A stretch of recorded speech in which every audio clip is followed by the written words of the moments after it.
अस्सलाम वालेकुम everyone. Since आप लोगों को टॉपिक पता है आज का, हम कोशिश करेंगे ज़्यादा क्वेश्चन आंसर्स लेंगे लोगों के, क्योंकि ऑलरेडी हम बहुत डिटेल में jet and C versus Rafale का एनालिसिस कर चुके हैं। लेकिन हम कोशिश करेंगे आज हम जो है वो क्वेश्चन आंसर ले लोगों के मैक्सिमम जितने हो सकते हैं। हमें भी सून इंशाल्लाह दरिया भी ज्वाइन कर लेंगे और एरोबोट भी ज्वाइन कर लेंगे, तो हमारे पास नंबर ऑफ स्पीकर्स बढ़ जाएंगे। इस वक्त हमारे पास ब्लैक बर्ड हैं, हैदर हैं जो कि एयरबोर्ड के हेड हैं, पाकिस्तान स्ट्रेटेजिक फोरम के। डीसीएस हैं, थैंक यू डीसीएस यार, आए आप। I know you have a very busy schedule but you have come.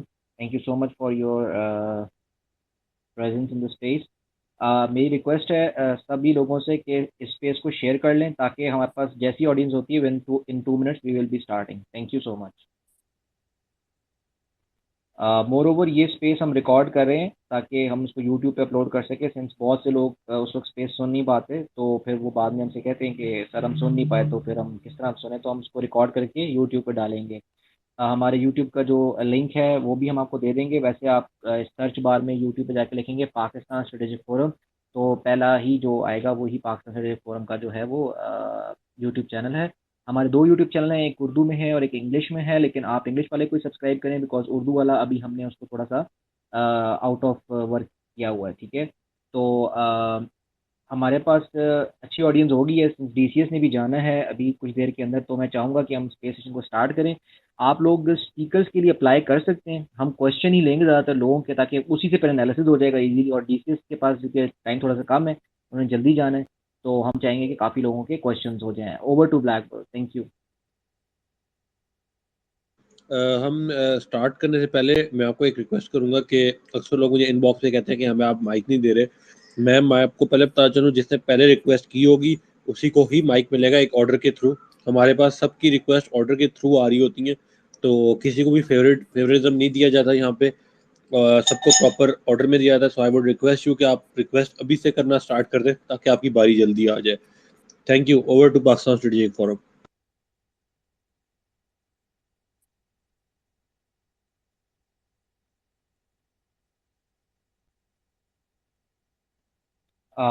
Thank you Blackbird. मेरी रिक्वेस्ट है सबसे कि स्पीकर के लिए अप्लाई कर दें जो आपके क्वेश्चंस हैं, क्योंकि हम क्वेश्चंस ही लेंगे आज। हम जो है वो अपना एनालिसिस नहीं देंगे, आपके क्वेश्चन से ही एनालिसिस निकाल लेंगे। ताकि बहुत से लोगों की कंप्लेंट होती है जी कि हमें सवाल पूछने का मौका नहीं मिला, तो हम चाह रहे थे कि जितना मैक्सिमम हो जाए आपके क्वेश्चंस को एंटरटेन कर सकें। जो हमारा अपना एनालिसिस है वो भी हमने ऑलरेडी यूट्यूब पे अपलोड किया हुआ है। आप हमारे यूट्यूब चैनल पे जाएंगे जिसका नाम है पाकिस्तान स्ट्रेटेजिक फोरम, उस पर आप जाएं, jet and C versus Rafale, a very detail videos available. लेकिन आज का सेशन में इसलिए रखा है ताकि हम मैक्सिमम नंबर ऑफ ऑडियंस ले सकें, उनके क्वेश्चन ले सकें। तो ब्लैकबर्ड जिन्होंने रिक्वेस्ट की है स्पीकर के लिए, आप उनके क्वेश्चन देने शुरू करें। Thank you. Copy. I'll start taking the questions. The first person who has the floor is Faisal. Faisal, you have the floor. Please ask the question.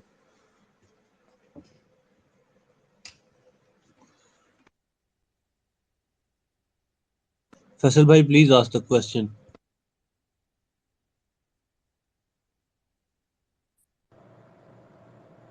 He's not audible to me. He is not Not audible to audible any to one. Not Faisal, anyone. Audible to any one of us. Faisal आप इस तरह करें कि आप mic जो है ना unmute करें, आपने माइक म्यूट किया हुआ है।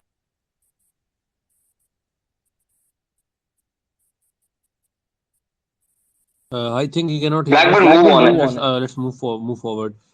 The next person who will get the floor is Faisal Bhatt.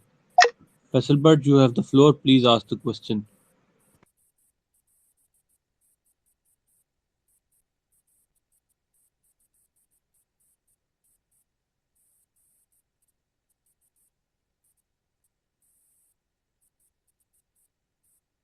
Faisal भाई माइक अनम्यूट करेंगे तो आप बोल पाएंगे। Thank you.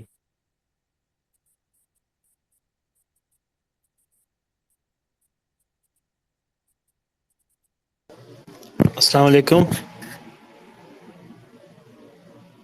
मैं ऑडिबल हूँ जी? जी जी, आप जी जी ऑडिबल जी। हैं, सर। आप प्लीज़ बोलें। अच्छा, मेरा तो एक बेसिक सा सवाल है कि मैं टेक्निकल ज़्यादा नहीं जाऊँगा। क्या पाकिस्तान एयर फोर्स सीरियस है J-10C देने में, इंडक्ट करने में? Thank you.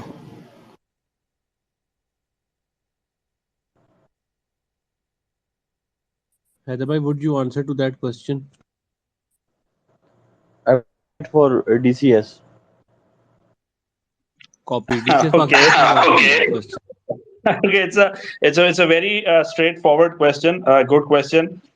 हमें जो लग रहा है, जो हमारा एनालिसिस है, जो चीजें नजर आ रही हैं, और उससे we know and we feel कि the Air Force is very serious about the J-10C, और J-10C उन सारे चेक बॉक्सेस को टिक करता है जो कि हमारी रिक्वायरमेंट है. We need light to medium fighter जो कि वेरी लॉन्ग रेंज पेलोड उठा सके, जिसके अंदर ऐसा रेडार हो, जिसका लॉइटर टाइम बहुत बेहतर हो, जिसके अंदर long range anti radiation anti ship missiles हो, जो कि कॉम्प्लीमेंट करे JF-17 जो कि लाइट वेट फाइटर है, उसके साथ एक मीडियम कॉम्बो हो. So I think J-10C checks all the boxes that the air force is looking for.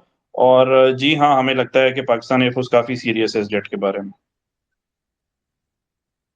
Thank you DCS, आपने जवाब दिया. I am audible? Yes, loud and clear. Okay, thank you. Blackbird, अब आप आगे चलें क्वेश्चन की तरफ, क्योंकि जितना मैं चाह रहा हूँ कि DCS चूंकि हमारे साथ बहुत थोड़ी देर के लिए, तो जितने मैक्सिमम क्वेश्चन DCS जवाब दे सके, ताकि फिर जो बाकियों के हम हैदर भाई से ले लेंगे. Thank you. Copy. So next person is Jasoos. Jasoos साहब, you have the floor. Please ask the question. Blackbird, PSF is not audible to me. He's audible to me, so I'll like let you know whenever he asks for something from you, or या अगर आपने कोई इस तरह की कुछ चीज पूछनी हो तो I'll let you know. जासूस साहब, you have the floor. Please ask the question. हाँ जी यार, मेरा 2 सवाल है. पहला सवाल ये है कि पाकिस्तान एयरफोर्स ये जैस 39 ग्रिपन की तरफ क्यों नहीं गई, मतलब J-10 क्यों? क्योंकि जो ग्रिपन है वो कंपैटिबल है अमेरिकन टेक्नोलॉजी से, मतलब जो हमारे पास एग्जिस्टिंग मिसाइल्स वगैरह हैं अमेरिकन बेस और नेटो जो यूज़ करती है उसमें बड़ा अच्छा इंटीग्रेट कर सकता है. उसके अलावा हमारे पास वो जो अर्ली वार्निंग सिस्टम है वो भी स्वीडिश बेस है. तो JAS Gripen quite compatible with in those lines. और दूसरा सवाल ये है कि इट्स मोर लाइक स्ट्रेटेजिकल और टैक्टिकल, लाइक अगर इंडियन एयरफोर्स जो है ओवरवेलम करने की कोशिश करे with respect to quantity, number of aircraft deploy करे at a given instance with this high Rafale है और SU MKI जो है SU-30 MKI, तो क्या पाकिस्तानी हैंडल कर सकता है, मतलब उधर क्वालिटी विद क्वांटिटी? तो पाकिस्तान की क्या स्ट्रेटजी होगी, किस तरह काउंटर करेगा? थैंक यू सर, आपने एक क्वेश्चन पूछा. आई होप कि मैं ऑडिबल हूँ. DCS, आप ही जवाब दें इसका. Thank you. Raji, both excellent questions. As far as the Gripen is concerned, ideal times होते तो हम और F-16s लेते और F-16 के advanced versions लेते. That would have been the ideal scenario. Gripen का नाम तो इस वजह से market में ज़्यादा आया था because हमें F-16s नहीं मिल पा रहे थे. Not just because of it was an advanced platform. F-16 is as advanced a platform as any, और वो हमारी हर need suit करता है. Flying hours, maintenance, cost per hour of flight, combat, payload, everything the F-16 suits. वो तो जब F-16s हमें नहीं मिल रहे तो Gripen, Rafale, Mirage 2000, you name it, हर जहाज का नाम बीच में आया. बट इवेंचुअली कॉस्ट, और जैसे कि आपने खुद कहा कि वो एक हाईली अमेरिकन डिपेंडेंट सिस्टम है. इंजन से ही ले लें F-404 उसका, और तेजस का इंजन वाज सिमिलर, और देयर वर मेनी सिस्टम्स. आप ये देख लें कि AH-1Z जो कि एक हेलीकॉप्टर है, जो कि कॉम्बैट एयरक्राफ्ट भी नहीं है, T-129 जो कि कॉम्बैट हेलीकॉप्टर है, सो कॉल्ड हम हैं तो यूएस की ally, but we are unable to capture दोस्तों यूएस. आप K-8 में देख लें, K-8 के अंदर जो इनिशियल टर्बो फैन था वो अमेरिकन था, वो हमें मिला. So acquiring American technology outside the F-16 has been difficult, और उसके स्पेयर पार्ट्स और वो सारा प्रॉब्लम जो था वो इसमें लीड हुआ कि that we needed to get away from all of this. तो सारी चीजों का we thank the United States, और आज हमारे पास JF-17 है. So ये तो थी ग्रिपन की story. Second question is another pertinent question. हमारी एक्सपेक्टेशन यही थी that the Indian Air Force should have this strategy to overwhelm us with numbers, because Chinese की यही strategy है. Why Chinese are operating आज even hundreds में F-7s आज भी ऑपरेट कर रहे हैं. उनके पास और तरह तरह के एयरक्राफ्ट हैं.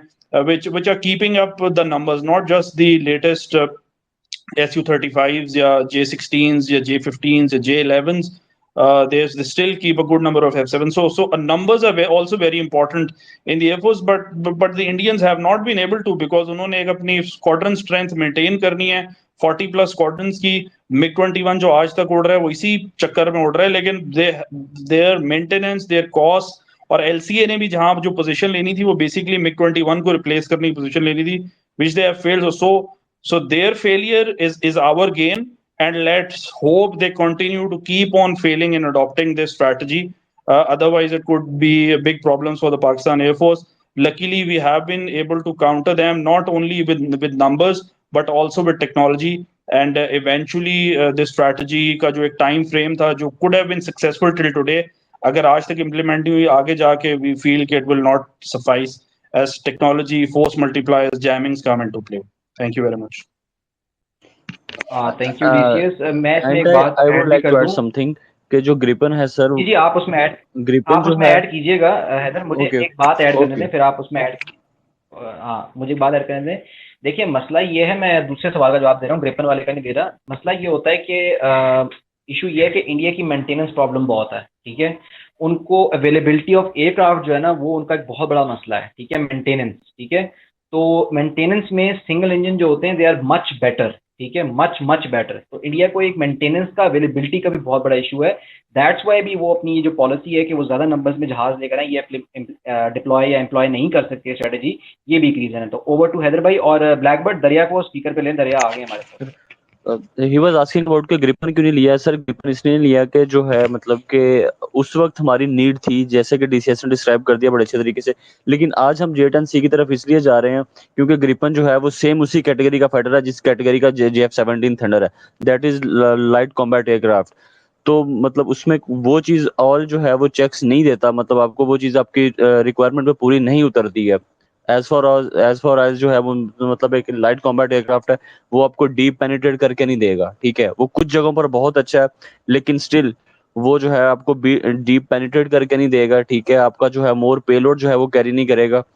तो ये चीज थी जिसकी वजह से हम J-10C पे जा रहे हैं, और जो है ग्रिपन को जो है हमने जो है बिल्कुल भी प्रोक्योरमेंट के बारे में सोचा भी नहीं है.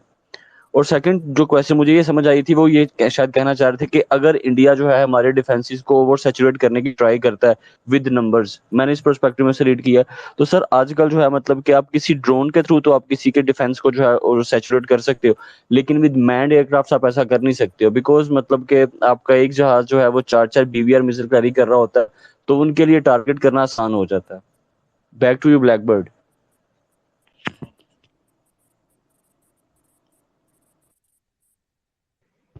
Blackbird, over to you. Thank you so much. Now we're moving towards the next person. The next person is Farooq Khan. Farooq Khan साहब, you have the floor. Please ask the question. Blackbird, दरिया को आपने speaker नहीं दिया था? मैंने दिया हुआ स्पीकर उनको. Yes, I can hear you. Farooq भाई 2 मिनट वेट कीजिएगा. दरिया भाई स्पीकर पे है. He is on speaker. Okay, मैं रीज्वाइन करता हूँ, मुझे शो नहीं हो रहा, मैं रीज्वाइन करता हूँ. फारूक साहब, आप क्वेश्चन पूछें. Yes, so I'm sorry if this was already discussed, but in what numbers will the J-10C, in your opinion, be inducted? Will it be 2 squadrons? Will it be 36 fighter jets? Is there a rough idea? When we talk about numbers, initially what I think is that जो है number would be 36, and after that we might increase that number according to our requirements. But initial perspective is that we would procure 36 units. And then one other question that I did have was, is China working on another variant, J-10D, for example? Or are they, finalizing with just the J-10C?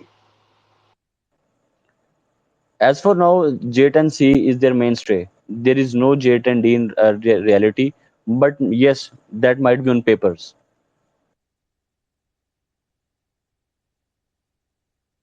Okay, thank you. Also, if I may, this might be my last contribution. Also, the Chinese are now looking at completely stealth or fifth generation aircraft. J-10C would be the last, I think, of the 4.5 or fourth generation aircraft. The future is fifth generation or drones. So I think the Chinese have the capacity to surprise us, or the J-10C would be last of the 4.5 generation aircraft. Thank you.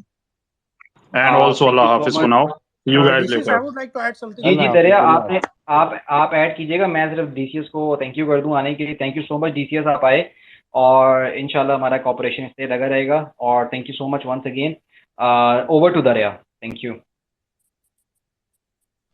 Thank you so much bro. जहाँ तक एक मैं DCS world Phantom भाई से disagree नहीं करूंगा, he was absolutely right कि एक जो R&D का जो एक ज़्यादा मेन स्टे फोकस है वो है अपने जनरेशन्स को अपग्रेड करना। जैसे कि चाइना एग्रेसिवली इस जनरेशन को स्पेसिफिकली बहुत ज़्यादा एक शिद्दत से परसू करने की कोशिश कर रहा है। चाइना पैरेलल में मल्टीपल अपने स्टेल्थ एयरक्राफ्ट के प्रोग्राम्स चला रहा है। तो यस, ये चीज़ इस तरफ भी डेवलप ये एक एयर कॉम्बैट की डेवलपमेंट इस तरफ भी जा रही है। But while coming back to your economic conditions, तो यूएस का डिफेंस बजट आप सब जानते ही हैं, बट स्टिल यूएस जो है वो अपने F-15Es और F-15Cs को एयरबोर्न रखने की कोशिश कर रहा है बाय 2040s कि उनके F-16C 2040 जो उनका एक इनिशिएटिव है, उस अपग्रेड के तहत F-15Cs में वो ऐसा रेडार्स लगा रहे हैं और उसकी बीवीआर कैपेबिलिटी को मजीद इन्हांस करके इंजन अपग्रेड्स दे रहे हैं। तो वो उस एक पुराने थर्ड जनरेशन एयरक्राफ्ट को एक 4.5 प्लस लेवल तक उसको अपग्रेड करके वही जनरेशन चला रहे हैं, क्योंकि वो उनके लिए ऑपरेट करना बहुत ज़्यादा अफोर्डेबल है when you compare it with the stealth aircraft, जिसको कि कुछ मखसूस फ्लाइंग आवर्स के बाद ही उसको रीपेंट की ज़रूरत पड़ जाती है, या उसके लिए आपको special weather special conditions artificial conditions आपको हैंगर्स के अंदर बनानी पड़ती हैं उनको मेंटेन करने के लिए।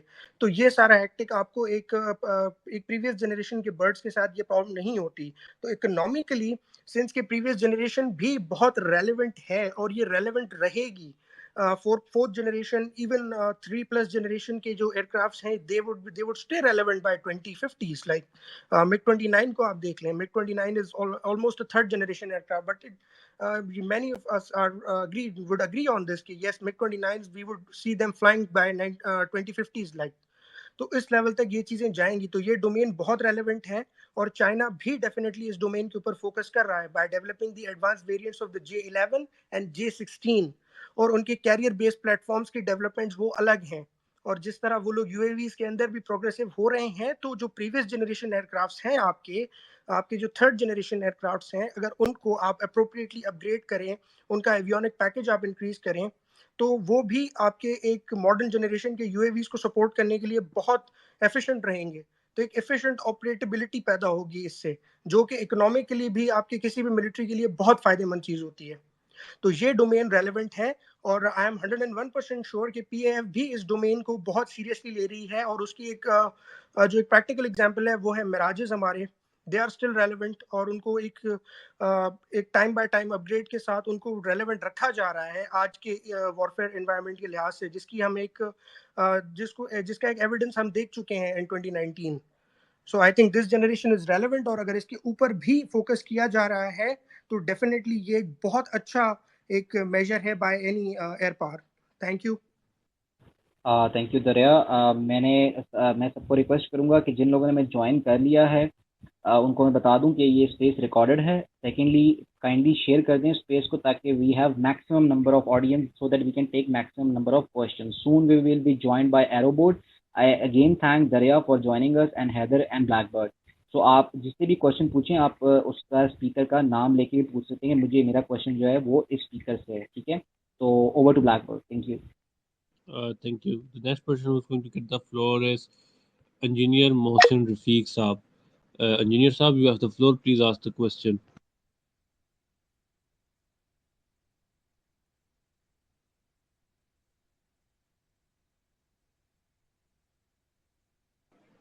Engineer Saab, please ask the question. आपको अनम्यूट करके बोलना होगा।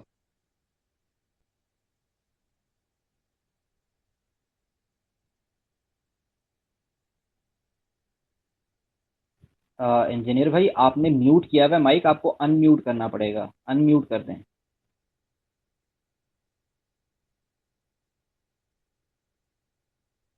I think he cannot hear us. Let's move forward.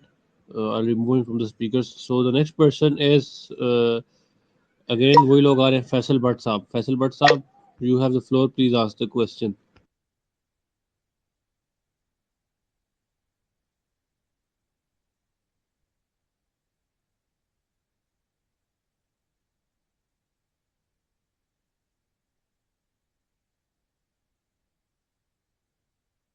जी जी फैसल भाई आप ऑडिबल हैं.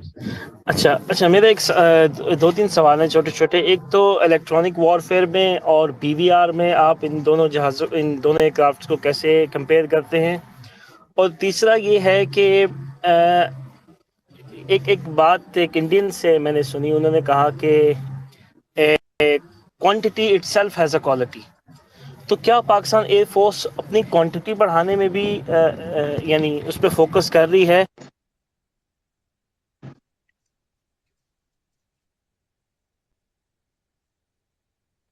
फैसल भाई आपका दूसरा क्वेश्चन, ये जो तीसरा क्वेश्चन था ना, क्वालिटी या पता नहीं क्वांटिटी वाला, वो समझ नहीं आया. काइंडली आप रिपीट कर सकते हैं?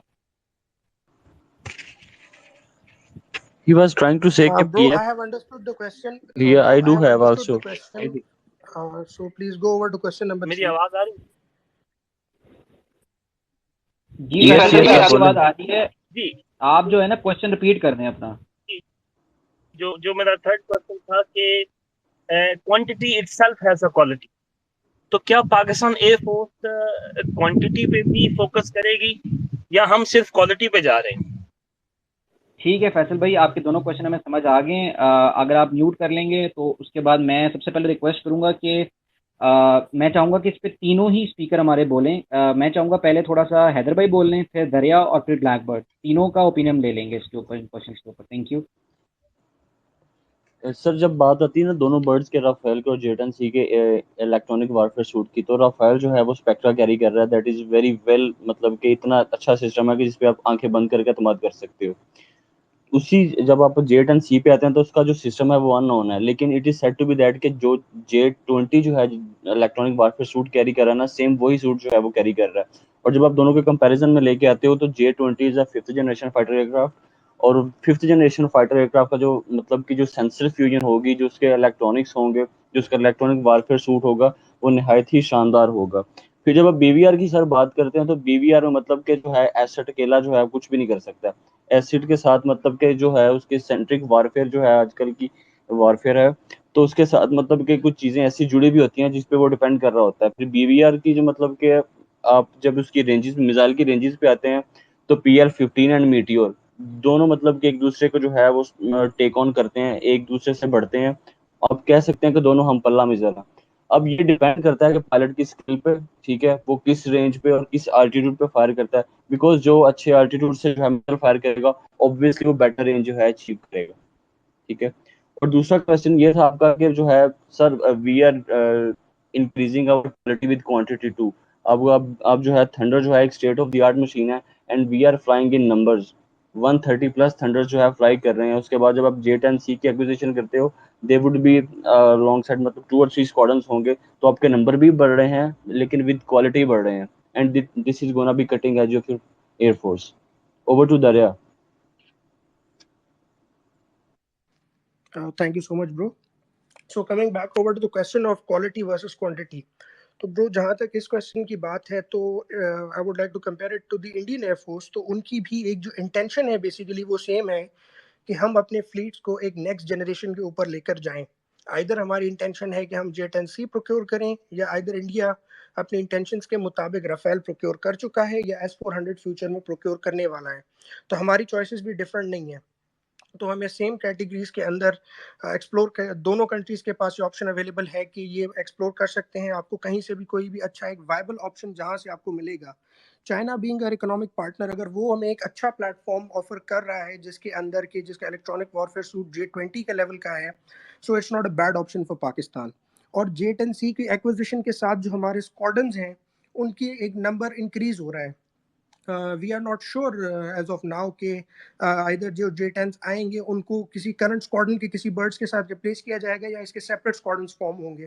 तो दोनों ही पॉसिबिलिटीज़ हैं कि अगर इसके सेपरेट स्क्वाड्रंस भी फॉर्म होते हैं तो ये भी एक अच्छा इनिशिएटिव है। या इधर अगर ये F7s के किसी स्क्वाड्रन को रिप्लेस करते हैं या इधर इवन मिराजेस के किसी स्क्वाड्रन को रिप्लेस करते हैं, तो ये एक उस पर्टिकुलर डोमेन के अंदर एक हमारा अपग्रेड होगा, एक जनरेशनल अपग्रेड होगा। अगर J10s जो है हमारे F7s के को स्क्वाड्रन्स को रिप्लेस करते हैं, तो अगर आप उनके कन्वेंशनल रोल को जब आप J10C से रिप्लेस करोगे, this is an awesome generational gap के जो आपके एक लिमिटेड रेंज, एक लिमिटेड अटैकिंग रेंज वाले, जिनके FCRs की बहुत लिमिटेड रेंज थी, लाइक 60 to 80 किलोमीटर्स, और वो सिर्फ with in visual range missiles लेकर जा सकते थे इंटरसेप्शन के लिए।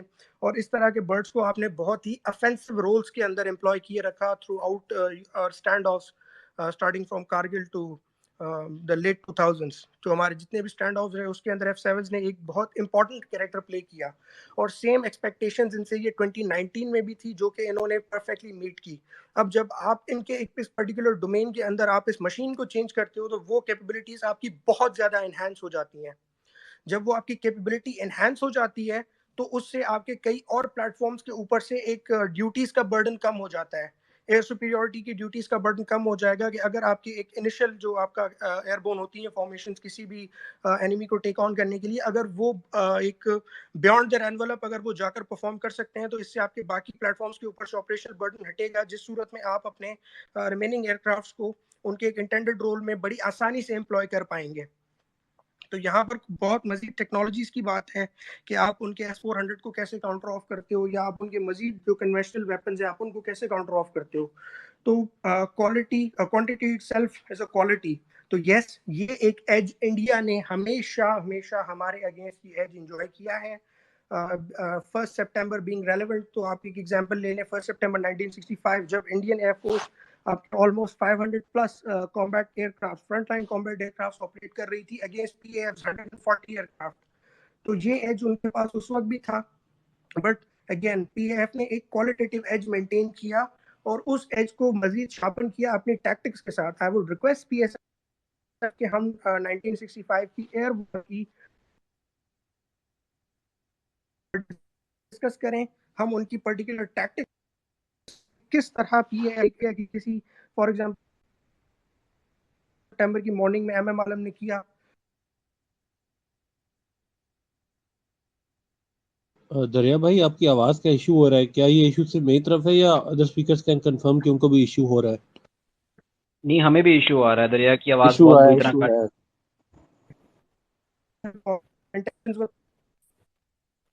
है। ब्लैकबर्ड, आप दरिया को ड्रॉप कर दें और फिर दरिया रिकनेक्ट कर लेंगे। श्योर, मैं इनको ड्रॉप कर देता हूँ, ये रिकनेक्ट कर लेंगे। I think both the speakers have answered it pretty well. तो मेरे पास तो कुछ नहीं ऐड करने को, इन्होंने सारे पॉइंट्स मेरे चोरी कर लिए। So let's move forward. अच्छा, Pakistan study forum, can you let me know कि क्या हम इंडियंस को फ्लोर दे सकते हैं? Yes, yes, please. दो। Okay, so the person I'm giving the floor is एक चीज इसमें ऐड करना था मुझे पहले ब्लैकबर्ड। मैं ये चीज़ ऐड कर लूँ कि वी रिस्पेक्ट आवर नेबर्स। आप बिल्कुल आएँ, सवाल पूछें और हम आपको तरीके से भी जवाब देंगे। आप तरीके सवाल पूछें, हम तरीके से जवाब देंगे। We really welcome all the Indians who are coming to the space and हम एक तरीके से प्रोफेशनल मैनर में डिफेंस के ऊपर बात कर सकते हैं। आई वेलकम अनुराग भाई जी के वो आए हैं स्पेस के अंदर। सो अनुराग भाई, आपका जो क्वेश्चन आप पूछ सकते हैं। Thank you. Thank you, guys. I don't having any question. I was just listening to you guys.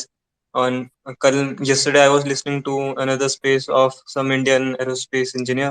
So I was just listening. Sorry to bother for the mic. I don't have any questions. I was just listening to you guys.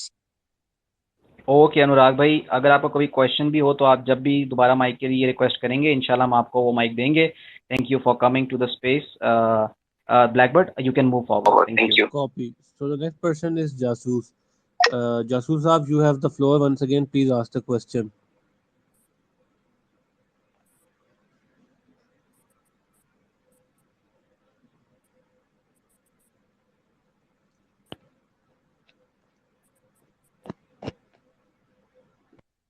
जासूस साहब, you have the floor. Please ask the question.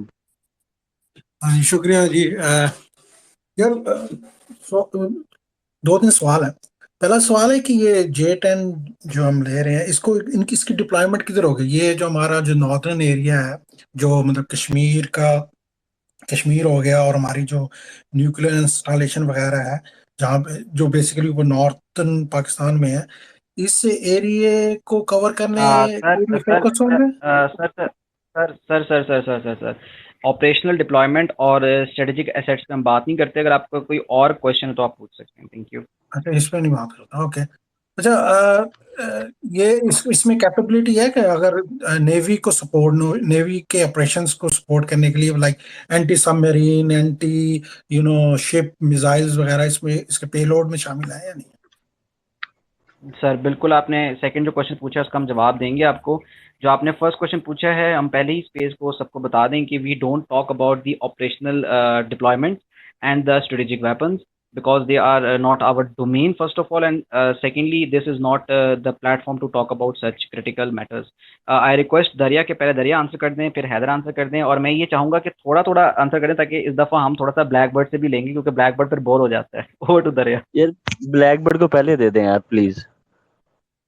Sure. नहीं दरिया दरिया आप करें, मैं and पे करूंगा। ओके, फिर Dariya, over to you. Thank you. So as far as bro के J10C की आप मैरीटाइम रोल के अंदर एम्प्लॉयमेंट की बात करते हैं, तो यस, इसके अंदर बहुत सारी कैपेबिलिटीज़ हैं जिनसे ये हमारे लिए एक मुफीद ऑप्शन है कि हमारा ये एक मैरीटाइम सपोर्ट रोल के अंदर ये हमारे मैरीटाइम सरफेस वेसल्स को सपोर्ट करे, एक ऑफेंसिव मिशंस के अंदर उनको सपोर्ट करे, या इवन डिफेंसिव मिशंस के अंदर, क्योंकि इस डोमेन के अंदर, मैरीटाइम डोमेन के अंदर एयर डिफेंस एक बहुत ही क्रिटिकल एलिमेंट होता है। इसकी मुझे एग्जांपल कोट करने की जरूरत नहीं है, आप लोगों में से बहुत सारों ने मिडवे मूवी देख ली होगी, so I hope you guys got it. तो हमें मैरीटाइम डोमेन के अंदर एयर डिफेंस की एक सख्त ज़रूरत है। पाकिस्तान के अंदर जो हमारी एक नेवल साइड पे मैरीटाइम डोमेन के अंदर हमारी एयर डिफेंस की कैपेबिलिटीज़ हैं वो बहुत अच्छी हैं, लेकिन वंस J10C को अगर हम इस रोल के अंदर एम्प्लॉय करते हैं तो वहाँ पर हमें एयर सुपीरियरिटी का एक क्लियर एज हासिल हो सकता है against any asset that Indians are able to put against us in the ocean. Alright, अगर वो हमें किसी अपने surface to air missile system के साथ डिस्ट्रॉय करने की कोशिश करना चाहते हैं तो वी हैव और anti ship weapons also. J10C के ऊपर भी हमारे पास एंटी शिप वेपन्स अवेलेबल हैं, JF-17 के ऊपर भी हमारे पास अवेलेबल हैं, और उनके ऊपर एक स्लाइड अपग्रेड चल रही हैं, that may be in tactical domain, that may be in the technological domain. Thank you. मैं इसमें एक बात और भी ऐड कर दूं बिफोर गोइंग टुवर्ड्स हैदर। इसमें ये चीज़ बहुत क्रिटिकल है और इम्पॉर्टेंट है कि जो आपके फाइटर एयरक्राफ्ट्स होते हैं वो एंटी सबमरीन रोल में डिप्लॉय नहीं होते, ठीक है। एटलीस्ट पाकिस्तान और इंडिया के पास ऐसी कैपेबिलिटी नहीं है कि फाइटर एयरक्राफ्ट्स को एंटी सबमरीन रोल में डिप्लॉय कर सकें। इसके लिए हेलीकॉप्टर्स होते हैं, ठीक है, और we have multiple options available in when it comes to helicopters. We have Sea Kings, we have the Z9। So हमारे पास एंटी सबमरीन रोल के लिए we have the helicopters. Fighter aircraft usually, सवाए रशिया के पास मेरा ख्याल है एक फाइटर एयरक्राफ्ट है जो कि एंटी सबमरीन रोल में बहुत ही लो लेवल पर डिप्लॉय हो सकता है। बाकी फाइटर एयरक्राफ्ट जो होते हैं वो एंटी सबमरीन रोल में डिप्लॉय नहीं हो सकते। Over to Haider. यार जो अब J10C है ना, that is an omnivore fighter, ठीक है। आप पाकिस्तान एयरफोर्स इसको जिस रोल में डिप्लॉय करेगी ना, जहाँ पे डिप्लॉय करेगी ना, ये सर्व करके देगा। इसकी यहाँ पे कोई लिमिटेशन नहीं है। अगर आप इसे जो है किसी डिफेंसिव अप्रोच में लेके आते हैं ना, तो इट विल मेक श्योर कि जो है मतलब कि कोई भी इंडियन वेसल जो है पाकिस्तान पे कोई जो है ऑफेंस लॉन्च ना कर सके। अगर आप इसको अग्रेसिव वे में यूज करते हैं ना, तो इसके पास जो एंटी रेडिएशन मिसाइल है ना, ठीक है, वो किसी भी सरफेस टू एयर मिसाइल के लिए जो है ना बहुत दूर से उसको उसका जो है मतलब हिट करके और फायर करके तो उसको हिट कर सकता है। तो ऑल इन ऑल एक ये परफेक्ट जो है मतलब कि एक चीज आ रही है जिसके साथ कॉम्बिनेशन बनेगा JF-17 का। मतलब एक छोटे भाई और बड़े भाई का कॉम्बिनेशन हो जाएगा। और जब ये दोनों एसेट मिलके किसी एवैक्स के साथ काम कर रहे होंगे ना, तो बिलीव मी, ये जो मतलब कि जो एक पिक्चर बनेगी, जो पिक्चर क्रिएट होगी ना, मतलब कि एक ट्रायड जो है बन जाएगा, वो इतना लीथल हो जाएगा कि मतलब कि it will blow you out, blow his enemy out, कि उसको पता भी नहीं चलेगा उसके साथ हो क्या रहा है। और जो है एक जो हमारे पास JF-17 थंडर है, वो पहले ही हमें जो है MiG-29 के ऊपर एज देता है इन सम एस्पेक्ट्स, ठीक है। लेकिन जब J10C आ जाएगा तो वो एज जो है वो मतलब कि अगर आपका 30 या 40% था, वो उसको 80 से 90% पे ले जाएगा। और MiG-29 को मतलब के बगैर देखे ही जो है ये शूट कर सकता है। MiG-29 को पता भी नहीं चलेगा और ये इनको शूट करके चला जाएगा। इसी तरह जो है जिसको एंटी रेडिएशन में जो आ रहा है वो लॉन्ग रेंज वाला, वो जो है किसी भी वेसल के जो है मतलब के रडार को ट्रैक करके उसको जो है हिट कर सकता है। तो ऑल इन ऑल ये बड़ा जबरदस्त फाइटर होने वाला है if PF goes for it, ठीक है। And let's pray for that. Thank you Haider, आपने बड़ा कॉम्पैक्ट और बड़ा अच्छा जवाब दिया। ब्लैकबर्ड, आप इसमें कुछ ऐड करना चाहते हैं? Please, over to you. I would like to add JF, अगर हम जेट एंड सी को सिस्टम में इनकॉर्पोरेट करें और उसका अगर रोल देखें, so it's going to be very important because जो हमारा जे टेन होगा वो काफ़ी अच्छा स्पोर्ट प्लेटफॉर्म होगा हमारे JF-17 के लिए, because it has a better radar, engine तगड़ा है, तो उसकी वजह से उसकी परफॉर्मेंस कई गुना इंक्रीज होगी।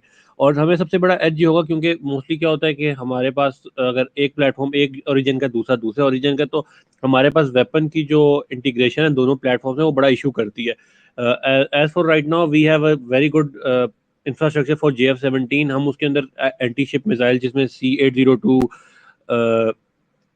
उस पर क्या था, सॉरी, YJ-83 हम इनकॉर्पोरेट करके फ्लाई कर रहे हैं, very lethal anti ship missiles. तो उन्हीं को ही हम अगर जेट एंड सी पे इनकॉर्पोरेट कर लें, so it won't be a tough deal for us के हम उनको इंटीग्रेट करें। जब वो इंटीग्रेट हो जाएंगे तो jet and C will be as lethal as JF-17, लेकिन उसकी परफॉर्मेंस कई गुना ज्यादा अच्छी होगी to detect the enemy ships at very long ranges and fire at very far distances. तो सिचुएशनल अवेयरनेस के तौर पे ये एयरक्राफ्ट यूज सकता है as a support to JF-17, और इसका इंटीग्रेशन हमारे लिए सपोर्ट काफी ज्यादा क्रिएट करेगा। Thank you Blackbird. हैदर, आप बाइक म्यूट कर सकते हैं क्योंकि वो म्यूट नहीं है अभी। Thank you. मैं इसमें एक बात और क्रिटिकल ऐड करूं। देखें, बहुत से लोग ये चीज़ समझते हैं कि थंडर का ब्लॉक 3 और जेट एंड सी जो हैं वो एक ही जैसी मशीन हैं। I won't go into the detail, because के वो डिटेल में जाएंगे तो फिर वो ब्लॉक 3 वर्सेस जेट एंड सी शुरू हो जाएगा। लेकिन आप इस चीज़ को अंडरस्टैंड करने की कोशिश करें कि एक लाइट कॉम्बैट फाइटर एयरक्राफ्ट है जो कि JF-17 थंडर है, चाहे उसका कोई भी ब्लॉक हो, और एक medium weight category fighter aircraft है। तो इन दो चीज़ों में फ़र्क होता है, ठीक है। पेलोड का बहुत फ़र्क आ जाता है, रेंजेस का बहुत फ़र्क आ जाता है, और जब पेलोड का फ़र्क आ जाए तो ऑब्वियसली इसका मतलब है कि वो वेपन भी ज़्यादा उठा सकता है, वो जैमिंग पॉड भी उठा सकता है, उसके अंदर बिल्ड इन जो ECM होगा, इसको जैमिंग सूट्स कहते हैं, वो भी बेहतर हो सकते हैं। उसकी रीज़न सिंपल सी है, क्योंकि उसकी पेलोड कैपेसिटी ज़्यादा होती है। तो ये दो डिफरेंट चीज़ें हैं। Don't mix block 3 with jet and C. Block 3 का अपना एक रोल है, और वो बहुत क्रिटिकल रोल है, और वो बहुत इंपॉर्टेंट रोल है, और उसकी अपनी अहमियत है। और jet and C if we inducted, उसकी एक अपनी अहमियत होगी। बहुत से एक कन्फ्यूजन रहती है सोसाइटी के अंदर कि जी अगर ब्लॉक 3 इतना अच्छा है तो हम जेट एंड सी क्यों ले रहे हैं। ये ऐसा नहीं होता, ठीक है। ये दोनों डिफरेंट कैटेगरी के फाइटर्स हैं। तो ये हम इस चीज़ को क्लियर करना चाह रहा हूँ मैं। पहले भी मैंने एक दफ़ा क्लियर किया था, मैं फिर दोबारा क्लियर कर देता हूँ। एक लाइट कॉम्बैट फाइटर एयरक्राफ्ट है, ठीक है, उसकी पेलोड कैपेसिटी कम है, उसकी मेंटेनेंस कॉस्ट भी कम होगी। लेकिन एक मीडियम वेट फाइटर एयरक्राफ्ट है जिसके पेलोड कैपेसिटी ज़्यादा है, ठीक है, और ऑब्वियसली मेंटेनेंस कॉस्ट थंडर के मुकाबले में ज़्यादा होगी क्योंकि मीडियम वेट है, ठीक है। तो ये दो चीज़ इसमें डिफरेंस है, ये नोट कर लें सारे लोग। Over to Blackbird, thank you. Thank you so much. So we don't have any speaker at the moment, हमारे पास कोई रिक्वेस्ट नहीं है। I would request you all कि यार रिक्वेस्ट करो, क्वेश्चंस पूछो इस टॉपिक पे, we are here for you. हम लोग तुम लोग ही गिला करते हो कि हम क्वेश्चन आंसर सेशन नहीं करते। So we have one request, Nikhil Sharma. Nikhil Sharma, you have the floor, please ask the question.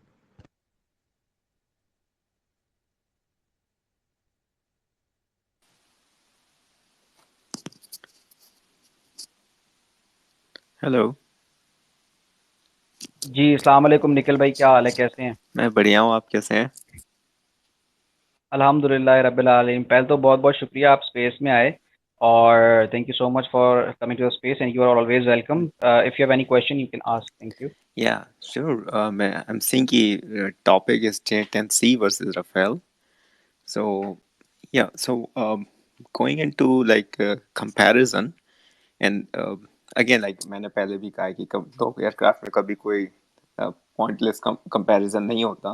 दोनों बिल्कुल ही एक स्पेसिफिक डिज़ाइन और स्पेसिफिक फंक्शन को देख के बनाए जाते हैं, कोई भी प्रोडक्ट हो। So but what my question is, और कोई भी आंसर कर सकता है, future is about AI and autonomous systems. So what where do you see your Air Force going toward there? Nikhil भाई, विच एयरफोर्स, पाकिस्तान एयरफोर्स और in general? In general, yours. मैं तुम आपसे तो पाकिस्तान की बात करूंगा। ओके ओके निखिल भाई, बहुत शुक्रिया आपके सवाल का। आपका एक अच्छा वैलिड क्वेश्चन है। मैं चाहूंगा कि जो हमारे दो सीनियर स्पीकर हैं दरिया और हैदर, वो दोनों इस बात को एड्रेस करें, इस क्वेश्चन को। बट उससे पहले मैं एक बता दूं कि दरिया और Haider both don't go towards the saint AIC. I hope you copy and understand the point. Over to Darya and then Heather. So, bro, coming over to the integration of AI into the modern day combat environment. तो bro इस चीज़ के ऊपर जो developments चल रही हैं दुनिया के किसी भी मुल्क में, अब अल्हम्दुलिल्लाह हमारे पास सोशल मीडिया है और ये हमारे जैसे ही क्रिएटिव लोगों का दिमाग होता है जो कि इस लेवल के ऊपर चीज़ों को लेकर आते हैं। Like there are some unbelievable military technologies जो कि एक आम माइंड आपका एक्सेप्ट ही नहीं कर सकता कि ये टेक्नोलॉजी कैसे एग्जिस्ट करती है। I won't go for any example, but इस तरह की चीज़ें, let it be Pakistani arm forces, let it be Indian arm forces, दोनों इस डोमेन को बहुत सीरियसली ले रही हैं, ठीक है। और उसकी ग्रेजुअल जो एग्जांपल्स हमें थोड़ी लाइटर नोट की एग्जांपल्स मौजूद हैं, वो आप इनके बेंगलुरु के अंदर जो लास्ट इन्होंने LCA तेजस का डिस्प्ले किया था, उसके अंदर इन्होंने LCA तेजस का एक ड्यूअल सीटर वेरिएंट दिखाया था जो कि उनके UAVs के साथ इंटीग्रेट होके एक ऑपरेट कर सकेगा। And as of today I got the news कि DRDO का एक है कोई UAV that is ready for its first flight. तो ये एक चीज़ एविडेंट है कि व्हाट इंडिया इज परसुइंग। और जहाँ तक आप पाकिस्तानी साइड की बात करते हैं तो मुझे किसी चीज़ को डिस्कस करने की ज़रूरत नहीं है। इंडियन एयरफोर्स इस चीज़ का एक प्रैक्टिकल एग्जांपल देख चुकी है कि they have always boasted about their capabilities, let it be Kargil. उसके अंदर कुछ ऑपरेशनल रिस्ट्रेंट्स थी जिसकी वजह से दे एंजॉयड एन एज, ठीक है। बट उसके बाद जितनी भी हमारी स्टैंड ऑफ्स हुए, let it be 2002, let it be post Mumbai attacks, और you have even you have the examples in recent history. Indians have always boasted about their capabilities, like their Su-30 MKI used to be called the Raptor of the East. All right, so at the end we all witnessed what happened in the end. तो जहाँ तक इस technology के as की बात है निखिल भाई, we are not supposed to talk about it, but you will be surprised. Thank you, Heather. Before moving towards thank you, Darya. Before moving towards Heather, I would request कि देखें कुछ चीज़ें जो डेवलपमेंट में होती हैं हम उसके ऊपर बात इसलिए नहीं करते बिकॉज ये जो स्पेस होती है इट्स पब्लिक डोमेन, ठीक है। और कुछ चीज़ ऐसी होती हैं जो पब्लिक डोमेन में उस वक्त ही नज़र आनी चाहिए जिस वक्त उनकी ज़रूरत हो या स्टेट महसूस करे। तो वी हैड दी आंसर कि नेक्स्ट जनरेशन में क्या कुछ हो सकता है, क्या कुछ हो रहा है, but let's not talk about such particular thing. But हम आपको कुछ फ्यूचरिस्टिक अप्रोचेस दे देंगे जो कि बाकी कंट्रीज जो हैं जिनको डिप्लॉय कर रही हैं। ओवर टू हैदर भाई। यार इस टॉपिक पे ज़्यादा कुछ है नहीं बात करने के लिए, और ना मैं कुछ कह सकता हूँ, ठीक है। मैं सिर्फ एक प्रैक्टिकल एग्जांपल ये दूंगा कि जो आजकल आपके स्टैंड ऑफ वेपन्स है ना, जो पहले होते थे, ठीक है, और उनमें जो आज उनमें फर्क होता है, जो पहले होते थे उनमें गाइड करना पड़ता था। फॉर एग्जांपल जो PF ने स्टैंड ऑफ वेपन्स यूज किए ना, एक वेपन ऐसा था मतलब कि जिसको करना पड़ा, एक वेपन वो था जो खुद ट्रेवल करके टारगेट कर किया, ठीक है। दिस इज व्हाट कि जिस तरह जो है ना आर्टिफिशियल इंटेलिजेंस जो है इम्प्रूव हो रही है, ठीक है।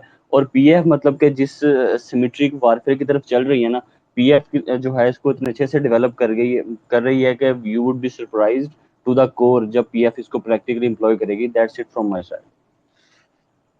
थैंक यू हैदर, आपने बड़ा शॉर्ट रखा और बड़ा सेंसिबली और रिस्पॉन्सिबली जवाब दिया। म्यूट कर दें हैदर अपना स्पीकर आप। Thank you. एक और चीज़ मैं इसमें ऐड कर दूं ताकि हमारे ऑडियंस को चीज़ फर्दर क्लियर हो जाए कि एग्जांपल दे देता हूँ जो पास से है। देखें, नोबडी न्यू के PF के पास 100 टेक्नोलॉजी है, ठीक है, जो कि TVC गाइडेड है, ठीक है। और बाय द वे मैं ये बात भी बता दूं कि इंडिया के जो एक्स एयर चीफ हैं उन्होंने कहा जी कि ब्लर सी पुराने ज़माने की टीवी की फुटेज आ रही थी। By the way that's the state of the art technology, ठीक है। TVC guided SAW technology, the state of the art technology. Nobody knew that PF has, but we demonstrated on 27 February 2019. So capabilities are always here, and we have the capability or technological edge and the qualitative edge, but we will demonstrate when we require that particular technology and when the time comes. If Blackbird wants to add anything, Blackbird, you can add. Thank you. Sure, I don't want to add anything.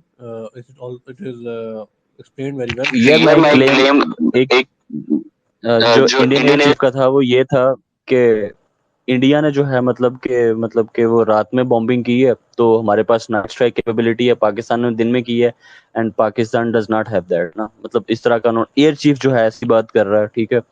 तो let me remind him that कि अगर आपके पास वो capability है रात को bombing करने वाली, तो व्हाट अबाउट दैट कैपेबिलिटी कि आप अपना चॉपर हिट कर जाते हैं दिन के वक्त। अगर कोई आंसर कर दे तो।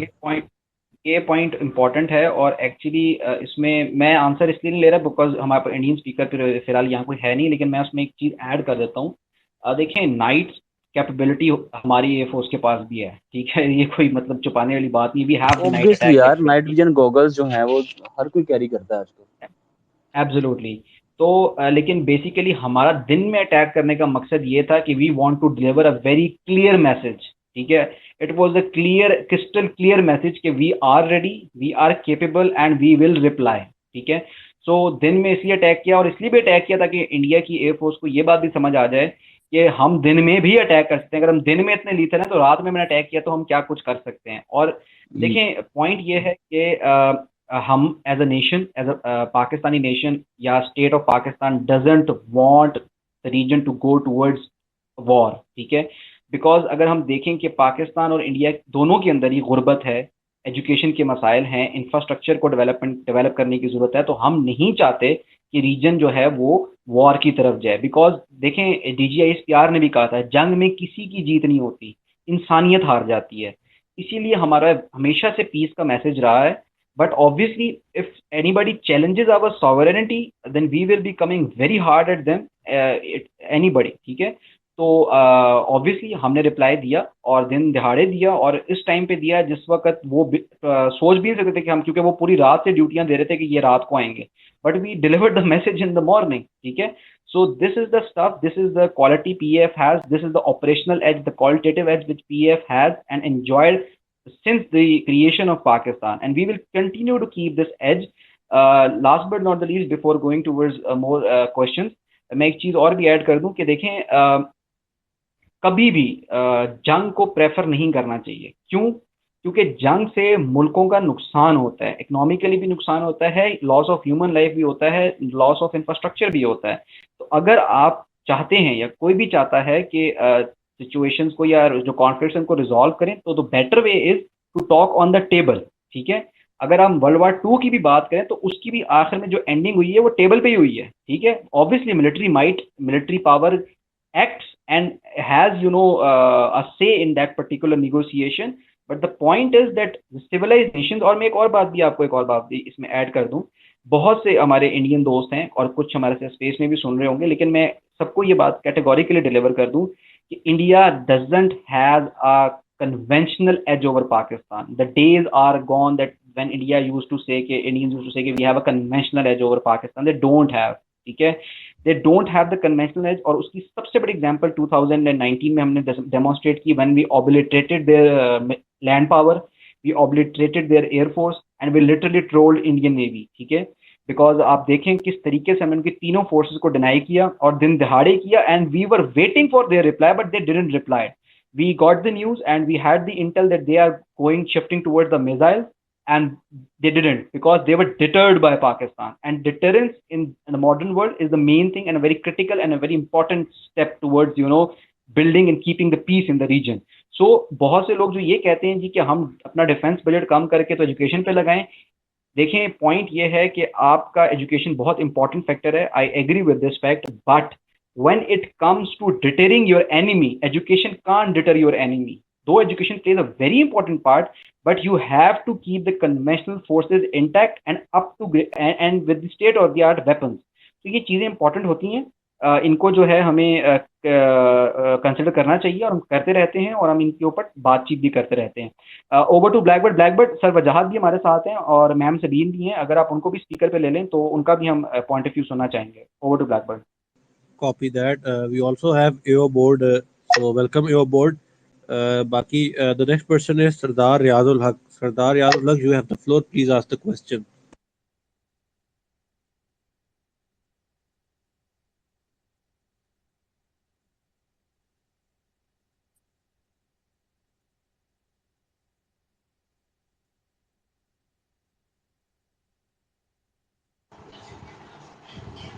जी अस्सलाम वालेकुम जी, आवाज़ आ रही मेरी?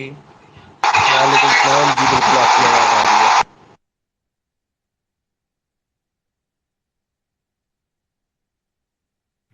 सर आप प्लीज बोलें, सरदार साहब आप बोलें. जी मैं बोलूँ जी. जी जी सर आप बोलें. अच्छा, इसमें मुझे जो है क्योंकि मैं तो बेसिकली एक पॉलिटिशियन हूँ या पॉलिटिकल वर्कर हूँ, इसकी टेक्निकल तो मैं नहीं समझता, लेकिन एक मेरे से सिर्फ ना दो क्वेश्चन है। अगर आप उसका मुनासिब समझे तो उसका जवाब दे दें, वरना कोई ज़रूरी भी नहीं है।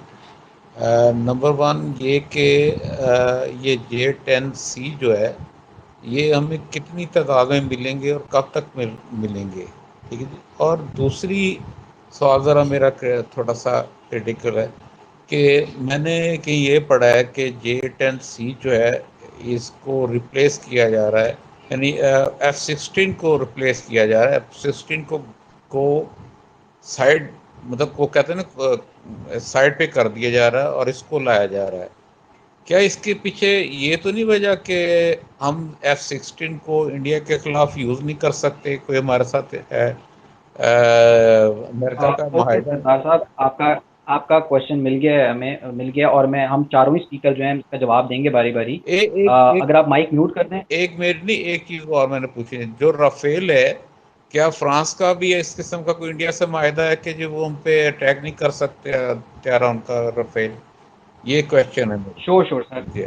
श्योर सर, आपके सारे जवाब मिल गए। मैं चारों स्पीकर से इसके जवाब लूंगा। आप माइक म्यूट कर दें ताकि हम क्योंकि रिकॉर्डिंग करें उस पर फिर ग्लिचेज आती हैं। Thank you. मैं चारों स्पीकर से जवाब लूंगा। मैं पहले एक दो चीज़ें categorically straight forward record set कर दूं। एक तो हमारा ऐसा कोई क्या कहते हैं मुआहदा नहीं है अमेरिका के साथ। ये पता नहीं कहाँ से मिथ आई है, मुझे नहीं पता कि ये कहाँ से मिथ आई है कि जी हमारा अमेरिका से कोई ऐसा ब्रो मुआहदा आई है जी कवर क्या। दैट। जी जी ठीक है दरिया, आप कर लीजिएगा। मैं फिर पहले जो दो क्वेश्चनों के आंसर कर दूं। फर्स्ट ऑफ ऑल सर, ये भी हम नहीं बता सकते कि किस दिन आएंगे, किस तारीख पे आएंगे, क्योंकि हमें खुद ही नहीं पता, ठीक है, ऑनेस्टली। सेकेंडली, हम आपको नंबर भी नहीं बता सकते क्योंकि हमें नहीं पता, ठीक है। लेकिन हाँ, हम इस चीज़ से बात कर रहे हैं कि पॉसिबिलिटी है, ठीक है, उनकी आने की। बाकी जो दूसरा आपका क्वेश्चन है वो मैं, क्योंकि सिंस दरिया इज़ वेरी कि उसकी एक्सपर्टीज है इस पर्टिकुलर क्वेश्चन में, वो भी आंसर कर देंगे, फिर एरो बोर्ड और फिर हैदर भाई। तो over to Dariya. Thank you so much bro. तो जैसे सरदार साहब ने एक इम्पॉर्टेंट क्वेश्चन रेज किया कि हमारा F-16 के ऊपर एक लीगल रिस्ट्रिक्शन है कि नहीं।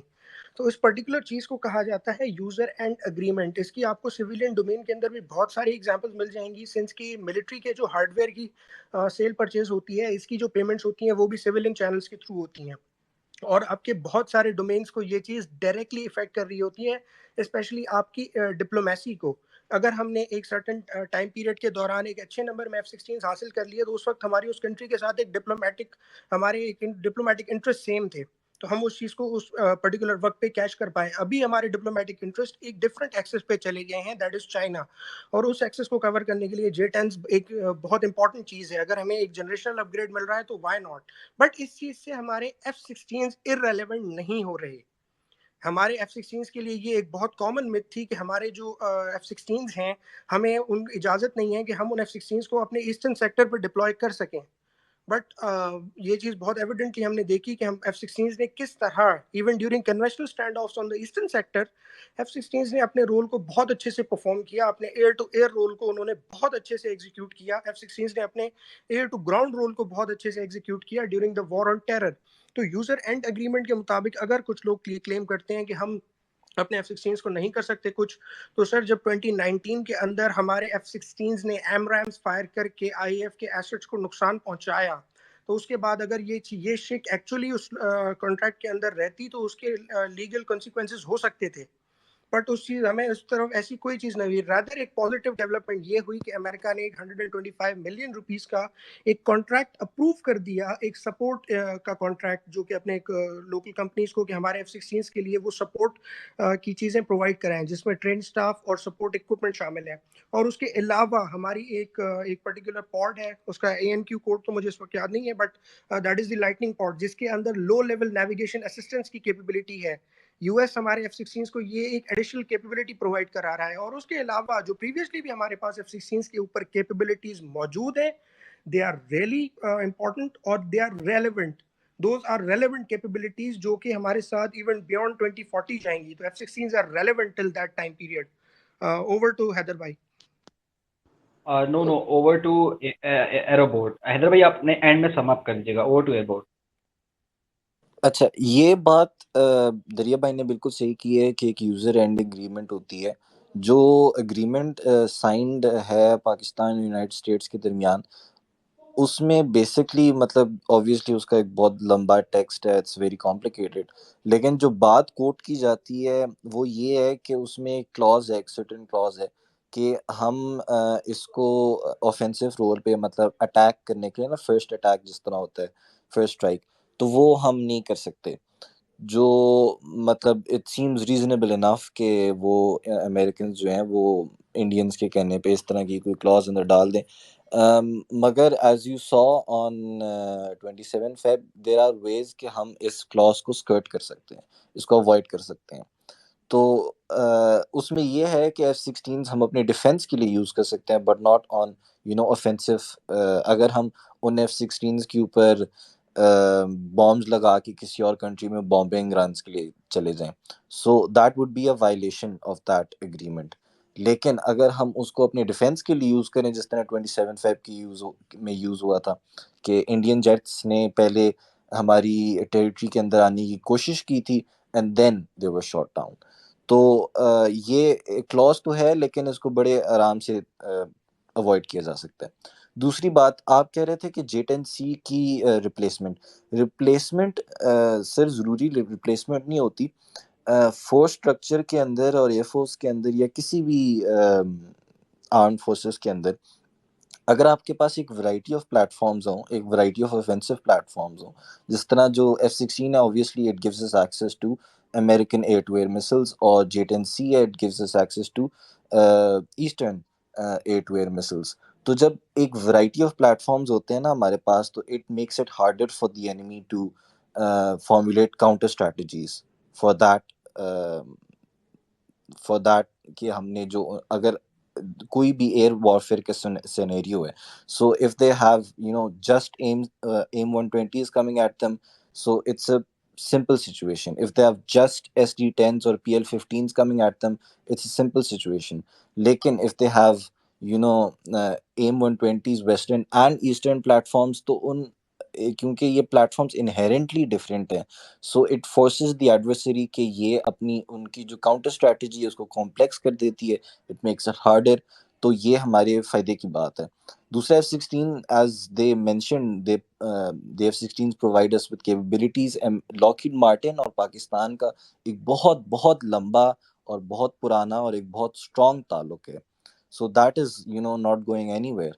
तो ग्रांटेड कि हमें नए F-16s यूएस कांग्रेस की तरफ से अप्रूवल नहीं मिलेगी, but the White House, Lockheed Martin are more than happy to give us F-16s।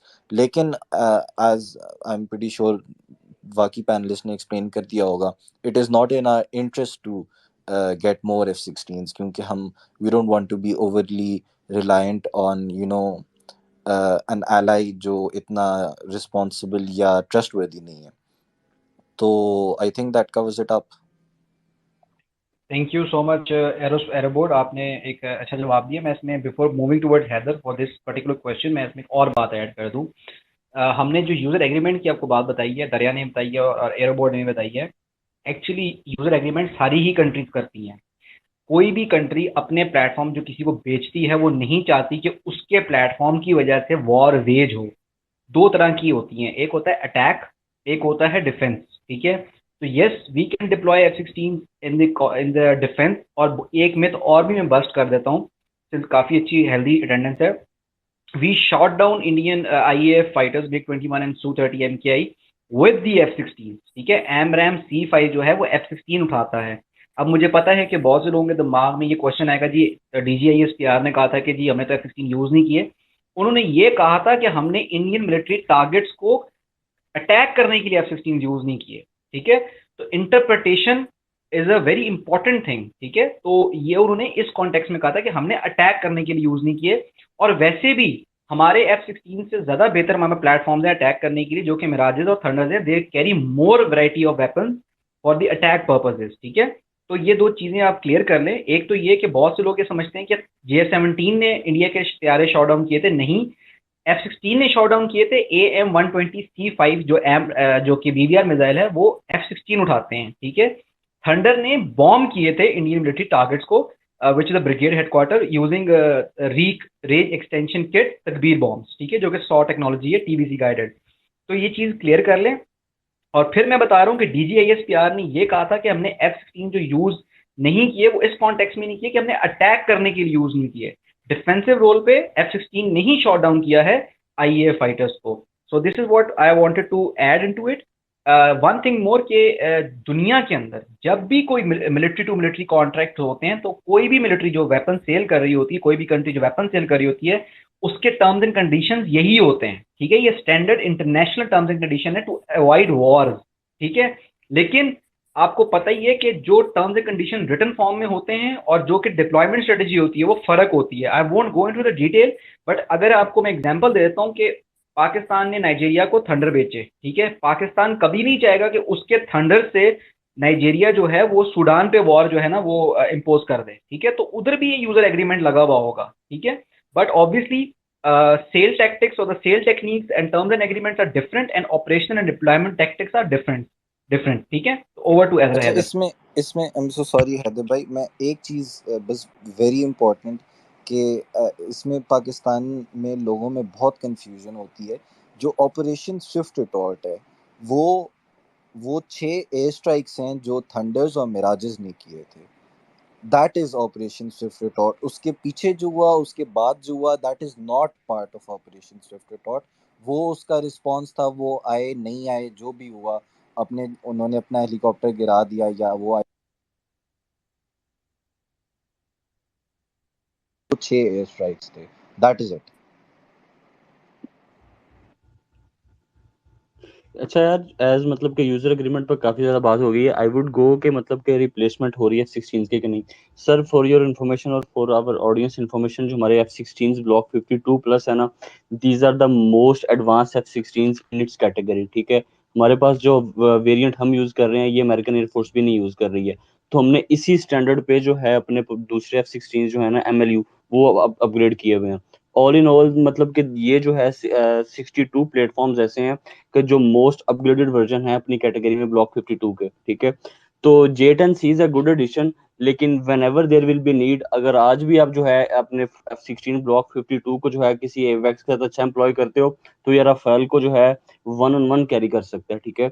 और इस राफेल के अलावा जितने भी इंडियन एयरफोर्स में जितने भी आप एयरफोर्स एसेट्स उनके देखते हो, उन सबसे ज्यादा सुपीरियर है आज भी F-16, and it's gonna serve you beyond 240 245 2020 40 and 2045, ठीक है। I would stay to this. बाकी यूजर एग्रीमेंट की जो है वो बात काफी लंबी कर चुके हैं दरिया और जो है एरोबोर्ड। थैंक यू हैदर, आपने इसमें एक एडिशन किया और मैं इसमें एक फर्दर हैदर की बात में एडिशन कर दूं। देखें F-16 का जो रोल है ना वो बहुत क्रिटिकल है, वो रहेगा। ये जो कुछ लोग बातें कर रहे हैं कि J10C से हम F-16 को रिप्लेस कर देंगे, ऐसा कुछ भी नहीं है। हमारे F-16 ऑलरेडी बहुत ही अपग्रेडेड मशीन हैं, ठीक है। वो अपने रोल में रहेंगे, ठीक है। हमने अगर J10C लेते भी हैं, बोल तो पहली तो ये बात है, हमने आपको कितना बताया है कि J10C कंफर्म नहीं है, हम नहीं कैसे कंफर्म कर सकते, ये स्टेट का काम होता है अनाउंस करना, ठीक है।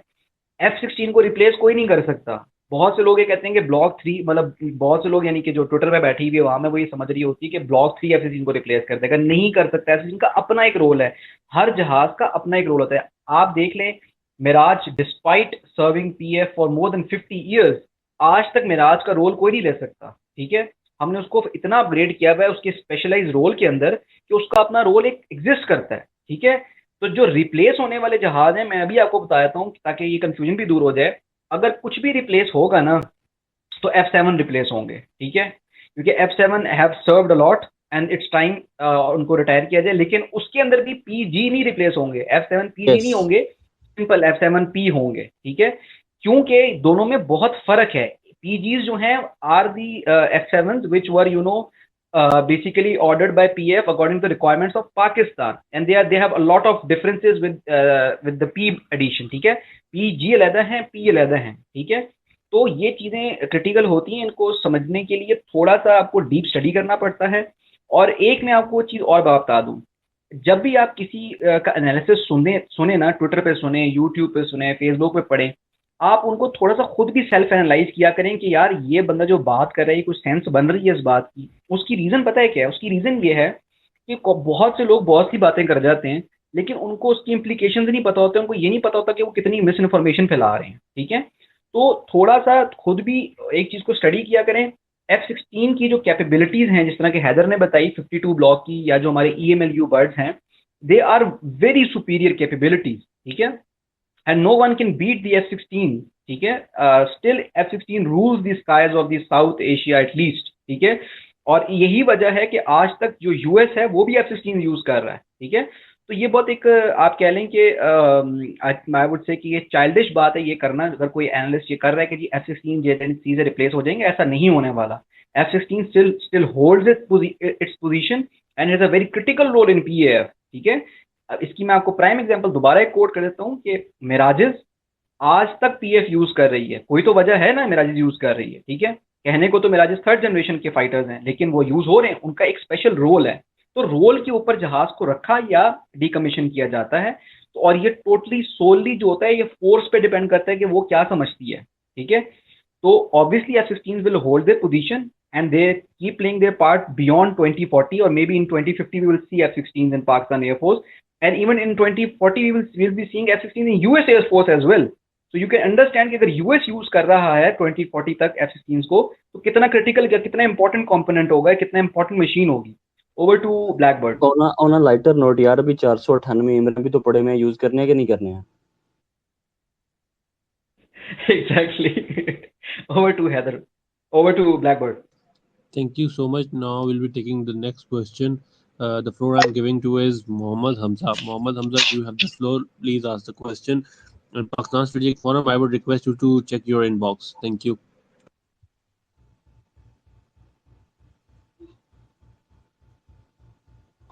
Hamza Saab, you have the floor. Please ask the question.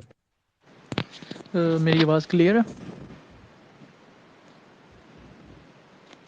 Ji clear है, गो अहेड, क्वेश्चन पूछें आप। अच्छा, मेरा क्वेश्चन नहीं, मैं थोड़ा सा डिटेल, क्योंकि आप मैंने एक लास्ट मीटिंग में भी था जिसमें आप लोगों ने काफ़ी ज़्यादा फोकस जो है वो प्रोपेगेंडा बस्टिंग के ऊपर किया। मैंने खुद, क्योंकि लास्ट काफ़ी ईयर से 3-4 ईयर से मैं खुद PF में था, और मैंने कामरा में की है थोड़े अरसे, MRF में मिराज हेलो। आप प्लीज सर अपनी जो आपकी डिटेल्स हैं वो ना शेयर करें, उसकी रीजन हैं। आप अपना तज्जिया जरूर दें, लेकिन अपनी प्रोफेशन के ऊपर प्लीज काइंडली। ओके। अच्छा, मैंने कुछ चैनल्स को ऑब्जर्व किया तो उनमें मैंने देखा कि बहुत ही प्रोपेगेंडा हाई था। कुछ अभी लेटेस्ट JF-17 का ब्लॉक 3rd आया, तो कई इंडियन डिफेंस एनालिस्ट चैनल थे, उन्होंने कहा कि इसमें रिफ्यूलिंग प्रॉब नहीं है। और मुझे एक चीज़ की समझ नहीं आती है कि 150 से ज़्यादा एक एयरक्राफ्ट फ्लाई कर रहा है, दुनिया की 3 एयर फोर्सेस के साथ फ्लाई कर रहा है। एक अचानक हिंदू में रिपोर्ट आ जाती है कि इसके इंजन में मसले हैं। अब वो रिपोर्ट, ये सोर्स ये भी नहीं कोट करते कि क्या इनको म्यांमार के किसी बंदे ने बताया एयरफोर्स के इंटरव्यू में, या इनको नाइजीरिया से पता चला या ये पाकिस्तान के, ये पता नहीं कौन सा एक अचानक से बंदा निकलता है। और अगर मेरा ख्याल है इसमें, अगर आप लोग, क्योंकि बहुत ज़्यादा मैंने 1-2 मीटिंग अटेंड की हैं, लास्ट वाली में आप क्योंकि प्रोपेगेंडा बस्टिंग के बहुत ज़्यादा फोकस करते हो, तो आई थिंक आपको तो इसकी डॉक्ट्रिन भी समझनी चाहिए। ये रशियंस के ने स्टार्ट किया वर्ल्ड वार के अंदर, और अभी मेरा ख्याल है कि ये एक बिल्कुल नई डोमेन में दाखिल हो गया है, जिसमें ये प्राइवेटाइजेशन भी इसकी होगी है और इसकी कमर्शियल भी होगी है। मतलब कि पहले तो रशियन जो थे वो गवर्नमेंट सपोर्ट के साथ एक प्रोपेगेंडा कैंपेन लॉन्च करते थे, क्योंकि उनको पता था कि पब्लिक को ना तो अवेयरनेस है, ना ये उनकी डोमेन है, ना उनकी डोमेन है कि इस बारे में वो सोचें। हर बंदे की अपनी डोमेन है, वो उसी में काम करता है। हाँ, अगर किसी को शौक हो तो वो ज़रूर इसके बारे में स्टडी करता है, और उसके बाद वो कोई अपनी ओपिनियन बनाता है। तो रशियंस ने इसका वर्ल्ड वार 1 में वहाँ से इन चीज़ों को सीखा, और बड़ा लिटरेचर उन्होंने इसके ऊपर डेवलप किया। लेकिन अभी एक कंप्लीट न्यू फॉर्म जनरेट हो गई है, स्पेशली आफ्टर इंटरनेट एज, जिसमें ये कमर्शलाइजेशन और एक मनी का एस्पेक्ट भी आ गया, क्योंकि यूट्यूब बहुत ज़्यादा अवेलेबल हो गई लोगों को, और डिफरेंट फैसिलिटीज़, और एक ग्रोइंग कंसर्न, क्योंकि हमारी दोनों कंट्रीज़ में मसला तो एक ही है कि जॉबलेस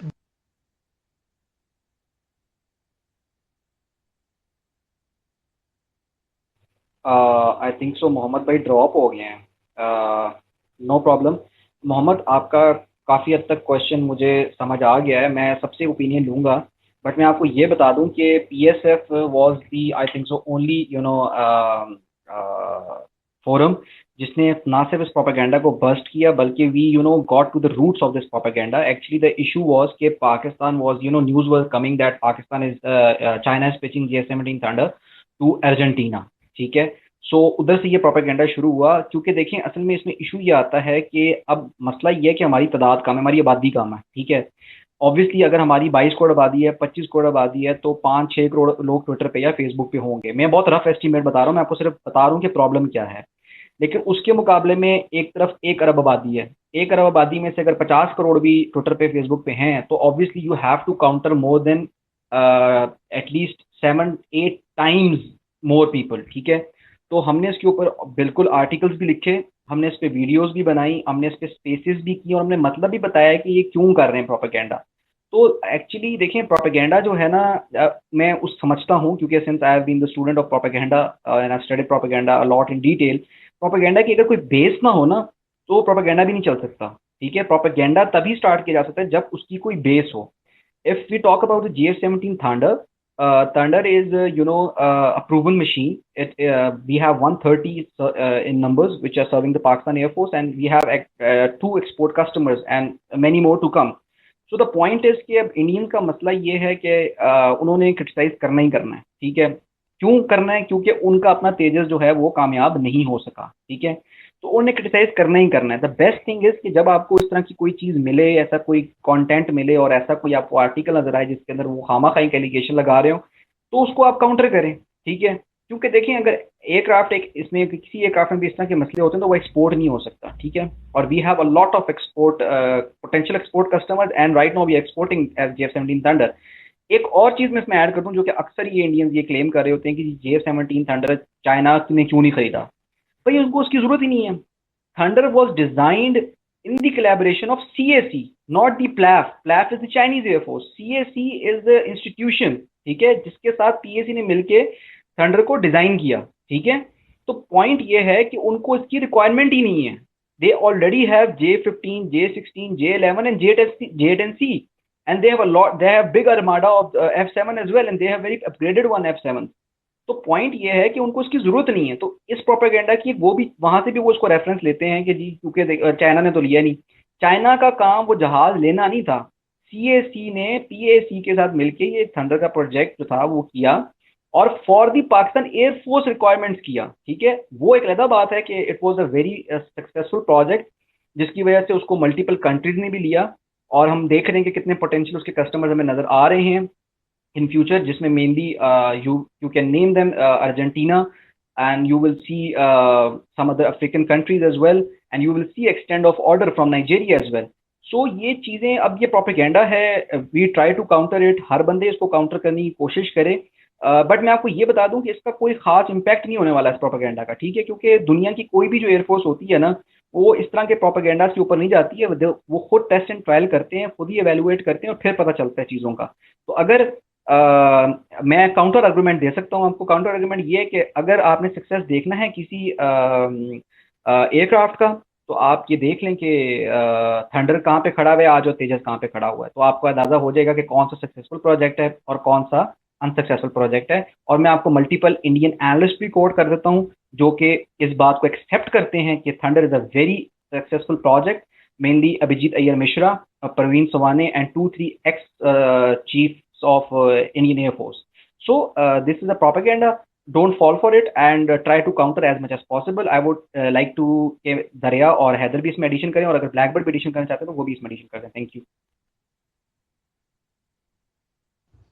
यार it's so much non professional thing कि आप किसी के मतलब के जहाज को उठ के आप ऐसे प्रोपेगेंडा स्टार्ट कर दें. अब किस बेस पे कर रहे हैं ना कि इंजन में मसला आ गया यार. तुम लोगों के जो है MiG-29 सेम इंजन यूज कर रहे हैं. ठीक है, और वो मतलब के 90 से यूज कर रहे हैं, 80 से यूज कर रहे हैं वही इंजन. उनमें प्रॉब्लम नहीं आती. हमारा प्लेटफॉर्म जो है मतलब अभी 11-12 साल हुए हैं छोड़ते हुए. ठीक है, या इससे मतलब 14 साल कह रहे हैं, उसमें प्रॉब्लम आ गई है. तो मतलब कि जहां पर प्रोपेगेंडा की कोई बेस ना हो वहां पर प्रोपेगेंडा बहुत जल्दी किल हो जाता है. उसकी वजह यही है कि it is getting sales order. ठीक है, एक्सपोर्ट हो रहा है जहाज, और थंडर का एक्सपोर्ट होना ना इंडियंस के लिए मौत है. To be very straight forward. उनसे बर्दाश्त ही नहीं हो सकती ये चीज़ कि इनका थंडर जो है वो मतलब कि अभी भी जो है आप देख रहे हैं मलेशियन जो है मतलब उनका जो लिफ्ट का जो है प्रोक्योरमेंट प्लान चल रहा था, उसमें जो है मतलब कि रिजेक्ट होने के बावजूद वो इस चीज़ पे बज़िद हैं कि नहीं जी हमारा हाल जो है ना दोबारा जो है तेजस दोबारा फिर ले लो। तो यार इस तरह का प्रोपेगेंडा जो है ना, मेरा नहीं ख्याल कि हमारी आवाम जो है फॉल करती है इनमें। दे आर दैट मैच्योर कि वो इस चीज़ को जो है उधर काउंटर कर देते हैं। ओवर टू यू दरिया।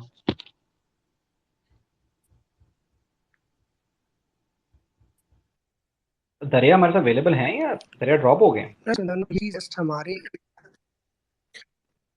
आई एम ऑन द माइक। जी Dariya, Am I audible? So as far as propaganda is concern ना, तो ये सिर्फ हमारे कॉमन मैन के माइंडसेट को हिट करने के लिए नहीं होता। ये बेसिकली किसी प्रोडक्ट की मार्केटिंग इमेज को डैमेज करने के लिए भी इस तरह का प्रोपेगेंडा किया जाता है। और इसकी एक नॉर्मल आप अपने एक जो नॉर्मल हमारी कमर्शियल कंपनीज हैं उनका जो कंपटीशन होता है उसके अंदर आप इस चीज़ को बहुत एविडेंटली देख सकते हैं। ठीक है, इसकी बहुत सारी एग्जांपल्स हैं, आपको इंटरनेशनली मिल जाएंगी, इवन आपको इन पाकिस्तान भी इस तरह की काफ़ी एग्जांपल्स मिल जाएंगी। तो बेसिकली ये एक उसके मार्केटिंग इमेज को हिट करने की कोशिश है, जिसको हम लोग बहुत अच्छे से काउंटर ऑफ करने की कोशिश कर रहे हैं। और इससे अल्हम्दुलिल्लाह अल्हम्दुलिल्लाह अल्हम्दुलिल्लाह हमारे किसी कस्टमर बेस ने इस पॉइंट को बाय नहीं किया है, क्योंकि एवैल्यूएशन के दौरान इस तरह की चीज़ें बहुत क्लियर हो जाती हैं। जब कोई भी अपनी एयरफोर्स के लिए इंडक्शन के लिए आता है तो वो डेफिनेटली बहुत सारे टेस्ट उसके ऊपर उस पर्टिकुलर प्लेटफॉर्म के ऊपर कंडक्ट करता है, और उन्हीं की सेटिस्फैक्शन के बेस के ऊपर वो उस प्रोडक्ट को अपने एयरफोर्स के लिए इंडक्ट करते हैं। तो ये प्रोसेस JF-17 के साथ भी हो चुका है। सो इस तरह का प्रोपेगेंडा फिजिकली तो हमारे लिए इतना डैमेजिंग नहीं है, but it's always up to the people. So as for आज ओवर टू मतलब BSF। जब किसी एयरफोर्स ने एक चीज इवेल्युएट करी ना, तो उसके लिए प्रोपेगेंडा मैटर नहीं करता। वो आते हैं एक चीज को इवेल्युएट करते हैं। It's not a matter of days कि एक हफ्ते में एक दिन में इवेल्युएट कर लेंगे। इट टेक्स मंथ्स, ऑलमोस्ट 6-7 महीने एक चीज को टेस्ट एंड इवेल्युएशन में लग जाते हैं। उसके बाद जाके वो डिसाइड करते हैं, ठीक है, कि यहाँ पर हमने इस चीज को प्रोक्योर करना है या नहीं करना है। अभी ना इंडियन हेलीकॉप्टर्स जो है वो मतलब के इवेल्युएट कर रहा था, जो इंडिया ने खुद बनाया हुआ है, उनके लिए उसकी टीम आई हुई थी। एंड पे वो जो रिजेक्ट करके चले गए। सो इवैल्यूएशन प्रोसेस एक बहुत लेंथी प्रोसेस होता है। जो प्रोफेशनल एयर फोर्सेस होती हैं, जहाँ पर आपकी वेपन प्रोक्योरमेंट चलनी हो, वहां पर आप चीजों को टेस्ट एंड इवैल्यूएट करते हो और अच्छी तरह से करते हो। फॉर एग्जांपल पाकिस्तान आर्मी ने जो है ओपलोड को जो है मतलब कितना ज्यादा टेस्ट किया है, उसके मुकाबले पे जो है VT-4 भी जो है वो भी दोनों इवैल्यूएट हुए हैं और अच्छी खासी रिगरस मतलब के टेरेन्स में इनको टेस्ट किया। एट दी एंड हमें जो है VT-4 सेलेक्ट करना पड़ा, क्योंकि आपका जो अपलोड था वो उस पर जो है स्टैंडर्ड पूरा कर ही नहीं पाया जो पाकिस्तान आर्मी की रिक्वायरमेंट थी। तो ये प्रोफेशनल प्रोक्योरमेंट होती है, ये उन चीजों को इफेक्ट नहीं करता। प्रोपेगेंडा बस हिट करता है मतलब कि जहाँ पर आपके मतलब के कुछ ऐसे लोग जो हैं उनके जो होते हैं जो इस कैलिबर के होते नहीं है, उनको बस थोड़ा सा मतलब मायूस कर देता है। दैट्स इट यार। थैंक यू हैदर, आपने इसमें अच्छी वैल्यू एडिशन की। मैं इसमें एक और भी बात ऐड कर देता हूँ। बिल्कुल दोनों ने बात ठीक की, दरिया और हैदर ने, कि जर्नली जो होते हैं ना फोर्सेस के ऊपर इम्पैक्ट नहीं होता, पब्लिक मासेस पे इम्पैक्ट होता है। लेकिन ऑब्वियसली पब्लिक मासेस का जो इम्पैक्ट होता है वो उनकी पर्टिकुलर गवर्नमेंट के ऊपर भी रिफ्लेक्ट कर सकता है। तो उसका तरीका सिंपल है जी, उसको काउंटर करने के लिए फर्स्ट ऑफ ऑल तो एक्चुअली इंडिया का उन्हीं दिनों रिजेक्ट हुआ था तेजस मलेशिया की डील से, तो दे वर हर्ट ऑन दैट। फिर वो इस बात पे भी हर्ट थे कि जी नाइजीरिया ने क्यों थंडर ले ली है। फिर वो इस बात पे भी आजकल हर्ट हैं कि नाइजीरिया ने उनका जो अटैक हेलीकॉप्टर है उसको ट्रायल किया और उसके बाद उसको रिजेक्ट कर दिया। इसके अलावा वो इस बात पे भी हर्ट थे कि जी थंडर क्यों एक सक्सेसफुल प्रोजेक्ट है। इसके बाद वो इस बात पे भी हर्ट हैं कि जी बांग्लादेश एयरफोर्स को ने बड़ी कोशिश की है तेजस बेचने की, बहुत कोशिश की है, मतलब इतनी कोशिश की है कि इनका एयर चीफ हर सुबह जाल उड़ा के लेके जाके तो बांग्लादेश के एयर चीफ को बिठा के तो झूले दिलवा रहा था तेजस के अंदर, उन्होंने तब भी नहीं लिया। तो पॉइंट ये है कि इशू ये आता है कि अब प्रॉब्लम है अना का मसला बन गया है, ठीक है। इंडिया पूरी कोशिश कर रहा है किसी तरीके से कि वो तेजस को एक्सपोर्ट करे just to make its public satisfied, ठीक है, बट उसने होना नहीं है एक्सपोर्ट। उसकी दो रीज़न मैं आपको अभी बता देता हूँ। एक तो प्रोडक्शन के अंदर हज़ारों किस्म के इश्यूज हैं, फिर दूसरा जहाज़ जो है वो ऑपरेशनली वो टेक्निकली ऑपरेशनल नहीं है, ठीक है। थंडर के केस में हम 130 जहाज पिछले 10 साल से उड़ा रहे हैं, ठीक है, 11 साल से उड़ा रहे हैं, ठीक है। और ब्लॉक्स के अंदर थंडर आ रहा है, पहले ब्लॉक 1 आया, फिर ब्लॉक 2 आया, फिर ब्रावो आया, and then we have the block 3। और इंशाल्लाह अगर मतलब लाइक जिस तरह थंडर प्रोजेक्ट कंटिन्यू रहता है तो इट्स अ पॉसिबिलिटी कि हम फर्दर अपग्रेड्स करें और हम ब्लॉक 4 भी देख सकते हैं, but it's a possibility. I am just talking about the possibility, क्योंकि यूजुअली जो ब्लॉक कॉन्सेप्ट होता है उसकी इसी तरह अपग्रेडेशन होती है और इसी तरह वो आगे कंटिन्यू रहता है। जिस तरह हम F-16 के केसेस में देखते हैं, F-16 और थंडर दोनों ही ब्लॉक बिल्डिंग कॉन्सेप्ट पे डिजाइन हुए हैं, और F-16 वाज दी एयरक्राफ्ट जहां से ब्लॉक बिल्डिंग का कॉन्सेप्ट फाइटर्स के अंदर आया, ठीक है, क्योंकि अगर आप इनिशियल F-16 को देखें तो वो बहुत बेसिक हैं, ठीक है, और जो आप आज के F-16 को देखें जिसमें 52 या 72 या यूएई के जो F-16 है, Desert Falcon, they are very advance F-16। तो अब इसके अंदर यही तरीकाकार है कि इस प्रोपेगेंडा को काउंटर किया जाए और कहते हैं इसको बाय ना किया जाए। मैं एक चीज़ ऐड कर दूं इसमें स्पेस के अंदर कि we will ending the space in next 9 minute. So जिनके क्वेश्चंस हैं वो स्पीकर के लिए अप्लाई करते हैं। Over to Blackbird. Thank you so much. So the next person who's getting floor is Waqar Hassan. Waqar Hassan, you have the floor. Please ask the question.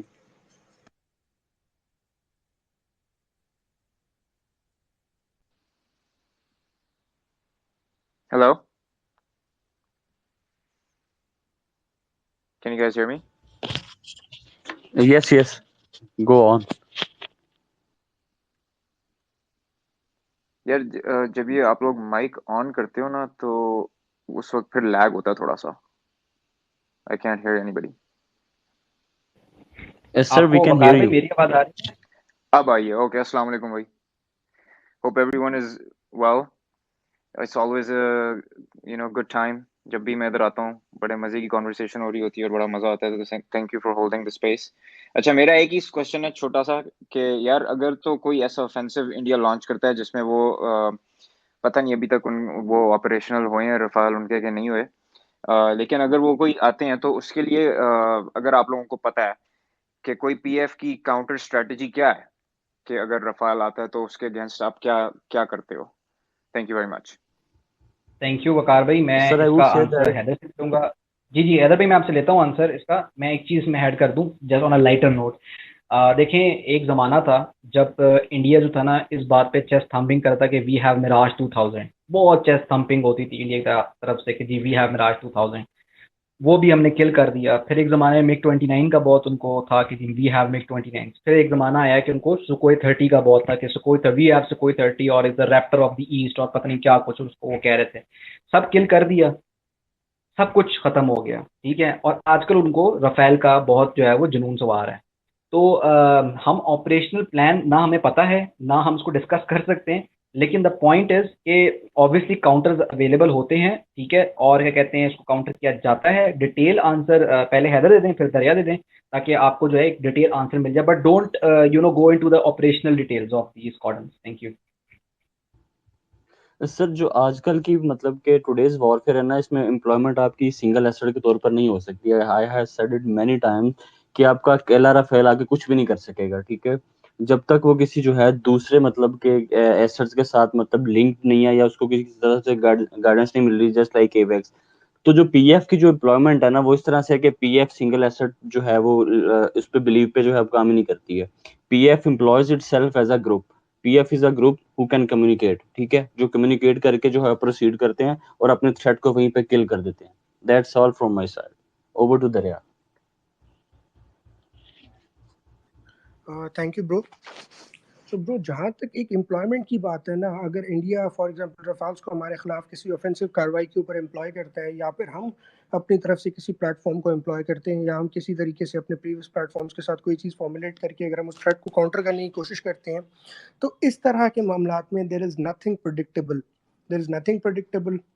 Even आपकी 1991 Gulf War के अंदर जब United States की air force और उनकी navy ने और allied air power ने बेसिकली जब ऑपरेशन डेजर्ट स्टॉर्म स्टार्ट किया, तो उस वक्त they were expecting really good resistance from the Iraqi air force, क्योंकि वो लोग समझ रहे थे कि they are battle hardened against the Iranian air force. और जो प्रीवियसली ईरान इराक की वॉर चली उसके अंदर बहुत सारे इंटरेस्टिंग एयर कॉन्फ्लिक्ट्स हुए। सो दे वर एक्सपेक्टिंग कि they would put a वैलरस fight, एक अच्छा एक प्रोफेशनलिज्म का मुजाहरा करेंगे, but things were not predictable. US का जो एयर पावर एम्प्लॉय हुआ था वो अपनी पूरी तैयारी के साथ आए थे, वो हर चीज़ को काउंटर करने के लिए तैयार थे और उस चीज़ को हमने भी फिर का हासिल किया। तो modern air war environment predictable नहीं है। हम चाहकर भी इस क्वेश्चन को आंसर नहीं कर सकते कि ये एक किस तरह का सिनेरियो बिल्डअप होगा। Thank you. थैंक यू दरिया, आपने अच्छी वैलिडेशन कर दी। मैं इसमें एक और भी बात ऐड कर दूँ ताकि थोड़ी सी और सिंप्लीफाई हो जाए बात, ताकि सबको समझ आ जाए। देखें, जो मॉडर्न एयर बैटल है ना, या लैंड बैटल है, कोई भी बैटल है, it's a combination of multiple assets, ठीक है। और when it comes to operational interoperability, हमारी फोर्सेस, चाहे वो लैंड फोर्सेस हो, चाहे वो सी फोर्सेस हो, चाहे वो एयर फोर्स हो, we have the edge over India. हमारी इंटरऑप्टेबिलिटी बिटवीन द फोर्सेस और inside the particular force is much better. देखें, राफेल को आप सुकोई 30 के साथ डिप्लॉय नहीं कर सकते, क्योंकि एक फ्रेंच मशीन है और एक रशियन मशीन है, ठीक है। दोनों एक दूसरे से डिप्लॉय नहीं हो सकते। इसी तरह राफेल जो है वो सिर्फ मिराजेस के साथ कंपैटिबल है, ठीक है। इंडिया के मल्टीपल जो एवैक्स प्लेटफॉर्म्स हैं वो राफेल को सपोर्ट नहीं करते, ठीक है। इसी तरह बहुत से उनके जो जैमिंग प्लेटफॉर्म्स हैं, जिसमें निंत्रा हो गया, दो चार और है उनके पास, वो राफेल के साथ कंपैटिबल नहीं है। तो कंपैटिबिलिटी भी देखनी होती है। हैदर ने बात बिल्कुल ठीक की और दरिया ने भी ठीक की कि 1 to 1 नहीं कंपैरिजन किया जा सकता जब आप मॉडर्न डे कॉम्बैट की बात करते हैं। It's all about the combination of assets, ठीक है। अगर आप पीएफ का देखते हैं तो हम, अब बहुत से लोग अब जाहिर बात है ये कह रहे हैं कि जी हमने फलां जहाज क्यों नहीं लिया, फलां जहाज क्यों नहीं लिया। हमने ये भी देखना होता है कि जो हमारे पास करंट इन्वेंट्री है ना, वो किन के ऊपर बेस करती है। जो करंट इन्वेंट्री है, क्या वो क्या कहते हैं जो हम नई इन्वेंट्री कर रहे हैं उसके साथ कंपेटेबल होगी। अब just take an example of JAS 39 Gripen. First of all geopolitical hurdles आ जाते हैं वहां पे। फिर जास 39 ग्रिपन या JAS 39 ग्रिपन जो कि स्वीडिश जहाज है, उसकी थंडर से इंटरऑपरेबिलिटी नहीं है, कंपैटिबिलिटी नहीं है। और अगर उसकी F-16 के साथ है भी, तो हमारे पास जो सबसे बड़ा आर्माडा है, सबसे बड़ा जो फ्लीट है, वो तो थंडर का है, मिराजिस का है, F7 का है, तो उसके तो कंपैटिबल नहीं है। तो इसमें फिर बहुत सी चीजें देखनी पड़ती हैं। तो I can tell you very categorically, and if you want to go into the detail, you can always check the interviews of Abhijit Iyer Mishra, or you can go to Praveen Sawane's YouTube channel. You will see and you will analyze कि interoperability का क्या मतलब होता है, किस तरह वो होती है, और किस तरह asset to asset compatibility matter करती है। So it's all about the compatibility which plays a part in the end, and it's the combination of assets. Operation retort की अगर हम थोड़ी सी उसमें आपको मैं झलक दे दूं, तो उसमें सिर्फ थंडर्स नहीं इन्वॉल्व थे, सिर्फ मिराजेस नहीं इन्वॉल्व थे, सिर्फ F-16 नहीं इन्वॉल्व थे, उसमें आपके एवैक्स भी इन्वॉल्व थे, उसमें आपके जैमर भी इन्वॉल्व थे, उसके अंदर आपकी लैंड फोर्सेस के रडार्स भी इन्वॉल्व हो सकते हैं, आपके एयरफोर्स के जो रडार हैं, ग्राउंड बेस्ड रडार्स, वो भी इन्वॉल्व होंगे।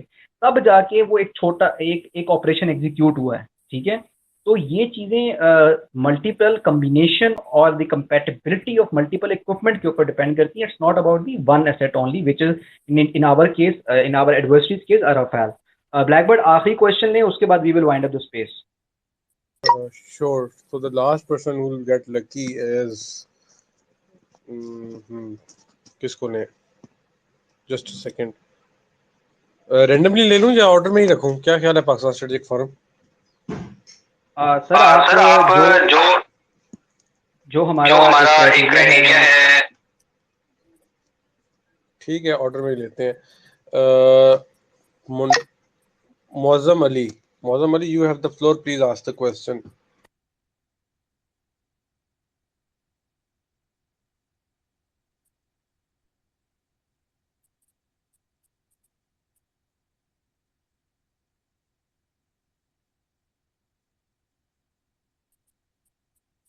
Move on.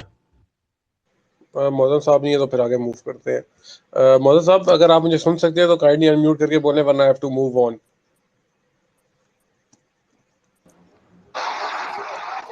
हेलो जी, आपकी आवाज आ रही है, आप क्वेश्चन पूछें। सर, क्वेश्चन ये था कि आप हेलो, आवाज आ रही है मेरी? सर बोलते जाएं सर, पूछें, क्वेश्चन पूछें। सर, क्वेश्चन ये था कि ये आजकल जो ट्रेंड चला हुआ है, मतलब कि पाकिस्तान और साथ में ये फोर्सेस वाला, मतलब कि हमारी फोर्सेस को BLA और सर, इधर मैं आपको रोकूंगा। आपने जो क्वेश्चन पूछना है J-10C वर्सेस राफेल या इन प्लेटफॉर्म्स के ऊपर पूछें, ना कि आप इंटरनल पॉलिटिक्स या प्रॉक्सीज के ऊपर पूछें। Thank you.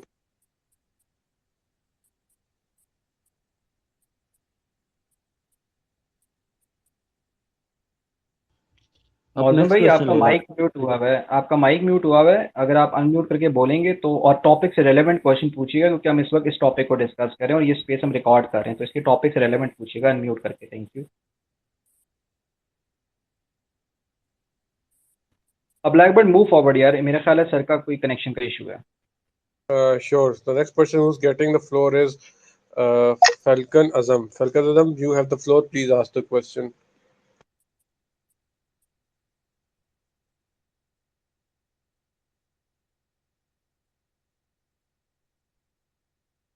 Falcon साहब, this is the last warning. हमारे पास टाइम कम है, तो if you can hear us, please आप unmute करके बोलें. Thank you.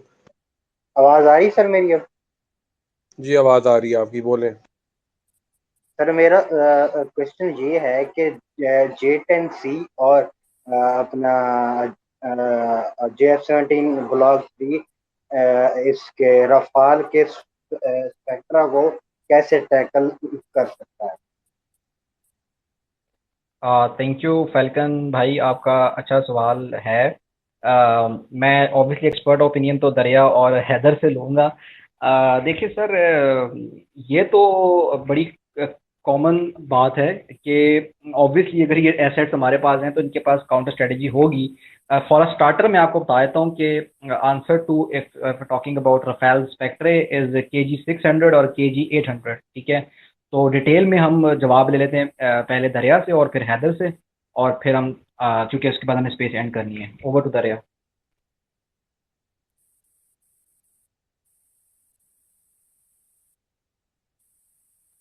दरिया आपका माइक म्यूट है।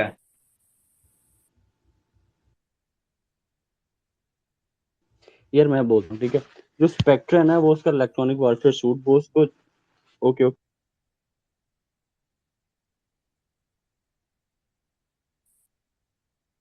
दरिया कैन यू हेयर मी?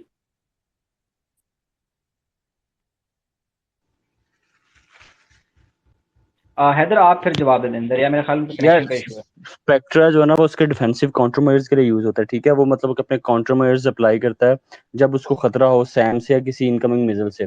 तो आपका जो रडार है ना J10C का और JF-17 का, ये एक्टिव इलेक्ट्रॉनिक जो है स्कैंड रे रडार है। ठीक है, ये रडार वो होता है जब ये किसी टारगेट को लॉक कर रहा होता है ना, तो अगले के रडार को रडार वार्निंग रिसीवर जो उसका तो बता नहीं रहा होता कि तुम लॉक हो गए हो, या वहां पे जाके मतलब उसका रडार हमारे दोनों चैनलों का इतना पावरफुल है कि जो राफेल का RWR होगा उसे पता नहीं चलेगा। ठीक है, उसे डायरेक्ट वार्निंग आएगी मिसाइल की, तब उसे जो है मनूवरिंग करनी पड़ेगी और अपने जो मतलब के प्रैक्टिकल फिजिकल काउंटर मेजर्स होते हैं वो अप्लाई करने पड़ेंगे। थैंक यू, अगर समझ आ गई हो तो। Thank you Haider. मैं इसमें एक बात आपको और भी ऐड कर देता हूँ। देखें, ये जो एक कॉन्सेप्ट आ रहा है ना across the border, obviously eastern side से, ये राफेल जी इनविंसिबल जहाज है। दुनिया में आज तक कोई इक्विपमेंट है इनविंसिबल नहीं हुआ। ठीक है, दुनिया का हर इक्विपमेंट का काउंटर होता है। ठीक है, और राफेल के तो हमारे पास मल्टीपल काउंटर्स हैं। ठीक है, अगर आप उसके मीटियोर की बात करते हैं तो वी हैव PL-15, इवन के यार AM-120C5 बहुत अच्छा मिसाइल है। ठीक है, उसकी जो मतलब कि आप कह लें कि रिलायबिलिटी है या उसकी जो एक्यूरेसी है, इट्स प्रूवन। ठीक है, इट्स वेरी बहुत डिफरेंस होता है प्रूवन मशीन के अंदर और अनप्रूवन मशीन के अंदर। और अगर हम फ्रांस का इस मामले में हम नज़रिया लेते हैं, उनकी तरफ से हम कोट करते हैं, तो देखें जो उसका मैन्युफैक्चरर है ना, वो तो उसकी तारीफ ही करेगा ना। ठीक है, वो कभी नहीं कहेगा कि हमारी मशीन में ये मसले हैं या ये ड्रॉबैक्स हैं। इसीलिए आप देखते हैं कि PAF ने कुछ ऐसी कंट्रीज के साथ, जिसमें मेनली कतर है, बहुत सी सीरीज की हैं, क्योंकि कतर भी अब राफेल ऑपरेट करता है। ठीक है, तो राफेल के खिलाफ already we have a lot of data और आइडिया कि वो उसमें क्या उसकी शॉर्ट कमिंग्स हैं, क्या उसकी पॉजिटिव्स हैं। तो हमें ये चीज़ें पता हैं और कहते हैं इनको काउंटर करने के लिए ऑब्वियसली मैं आपको एक हिस्ट्री से एक जो है ना वो आपको मैं एक रेफरेंस दे देता हूँ, ताकि थोड़ा सा सबको जो है वो एक आइडिया हो जाए। देखें, एक ज़माने में ना MiG-29 के ऊपर इंडिया जो था वो बहुत ज़्यादा मतलब एक तरह से ह्यू एंड क्राई थी कि जी पता नहीं हमारे पास क्या चीज़ आ गई है। कुछ किया MiG-29 ने? कुछ भी नहीं किया। ठीक है, उसके बाद बहुत ज़्यादा इंडिया की तरफ से मिराज 2000 को उठाया गया। कहाँ है मिराज 2000 आज? कोई आपको नज़र आया है? कोई उसका सुबह ये कि जो दरख्त 11 गिराए हैं उसने पूरी अपने ऑपरेशनल कैरियर में इंडियन एयरफोर्स के साथ, और एक कवा मारा है। उसके अलावा मिराज ने कोई काम नहीं किया। इसके अलावा आप आ जाएँ सुकोई 30 के ऊपर। Indians were used to call it the raptor of the east. ठीक है, और आपने उसकी हालत देखी रैप्टर ऑफ द ईस्ट की, उसको पता ही नहीं चला मिसाइल आया कहाँ से, ठीक है। तो पॉइंट ये है कि हर मशीन का जो होता है काउंटर अवेलेबल होता है, ठीक है।